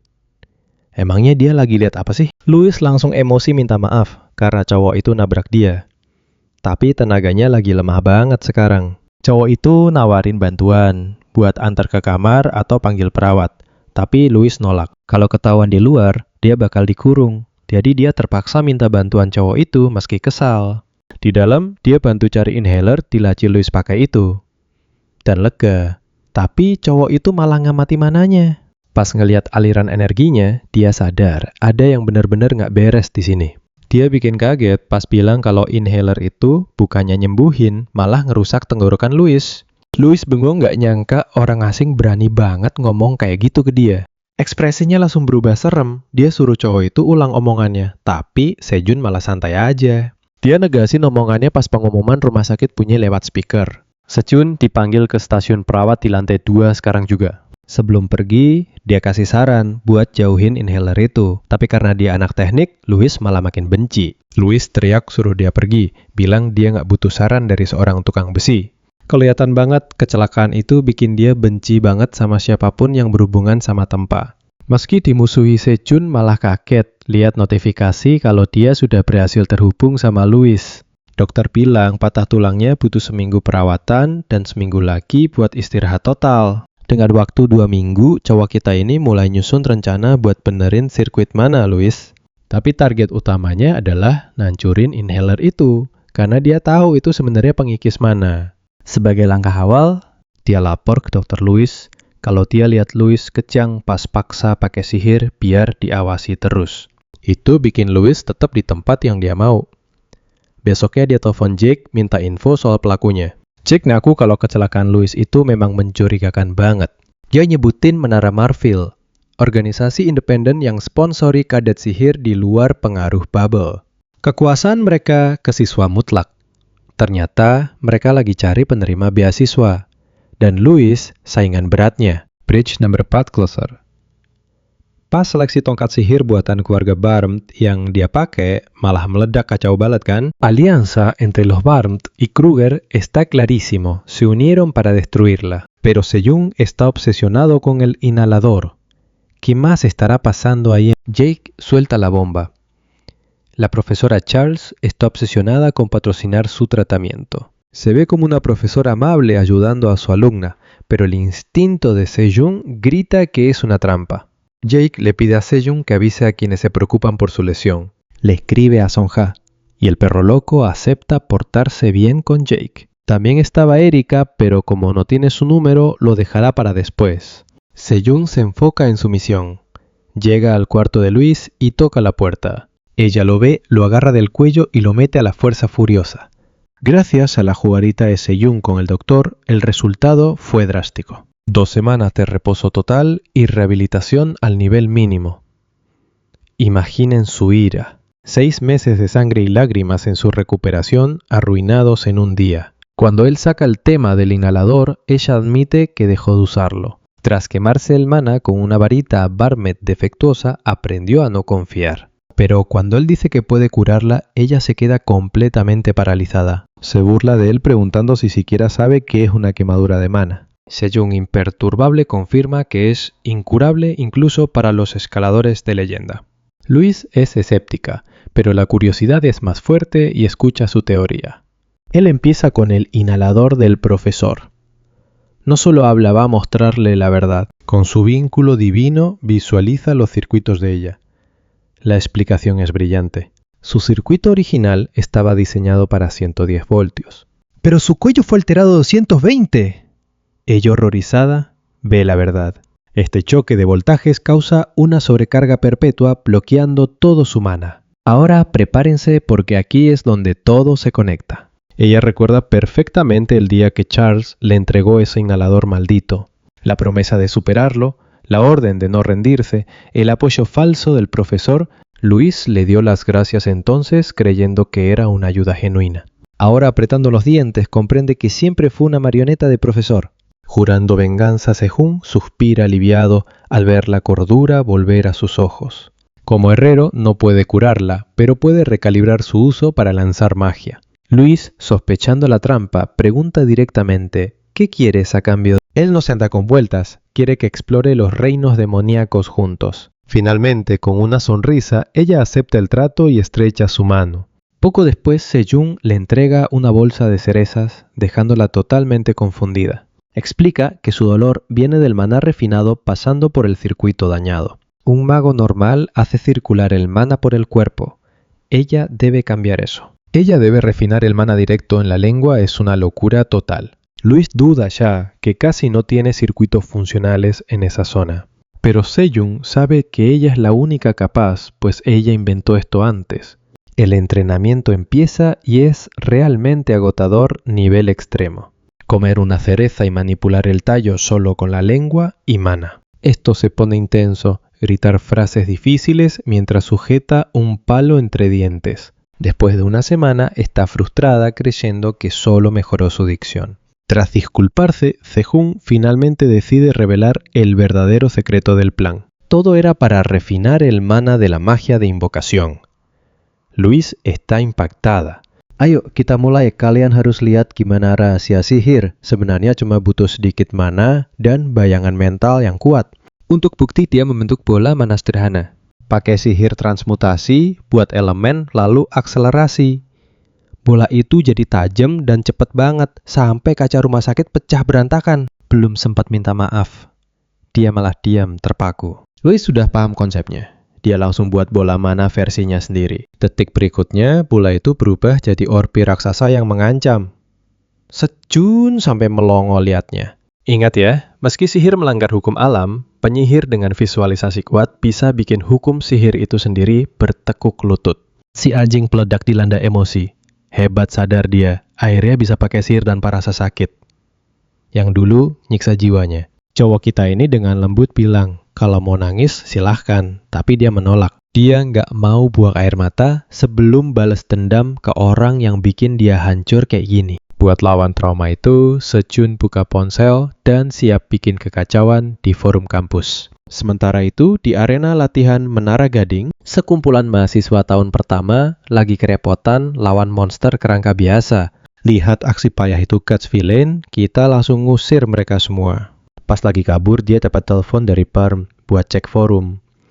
Begitu lihat postingannya Guts, langsung naik pitam, maki-maki nama Luis. Luis nantang duel seminggu lagi di aula bela diri. Dia ngecek supaya Guts mundur kalau takut kalah. Wah, harga diri Guts langsung kena telak nih. Murka dia sumpah bakal hajar Luis sampai nggak bisa bangun. Balik ke rumah sakit, gadis itu malah nggak senang lihat postingannya. Dia takut sihir enchantnya nggak cukup kuat buat habisi Guts di duel asli. Sebentar saja, dia sempat curiga Sejun mata-mata Pierre Bermud, tapi Sejun berhasil nenangin dia. Strateginya simple, sihir. Luis itu instinktif dari alam bawah sadar. Tapi kecelakaan itu bikin dia trauma. Nah, duel ini bakal jadi terapi kejut buat lawan traumanya. Sejun yakin banget dia pasti bisa menang. Tiba-tiba Sejun ambil batu ikat dari dia.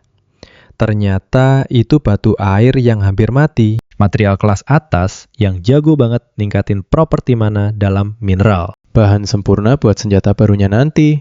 Luis sempat lega, tapi pas lihat Sejun pakai sarung tangan buat ujian lisan, dia malah ngamuk dan misuh-misuh. Di sisi lain, rumor makin menyebar kayak api di kampus.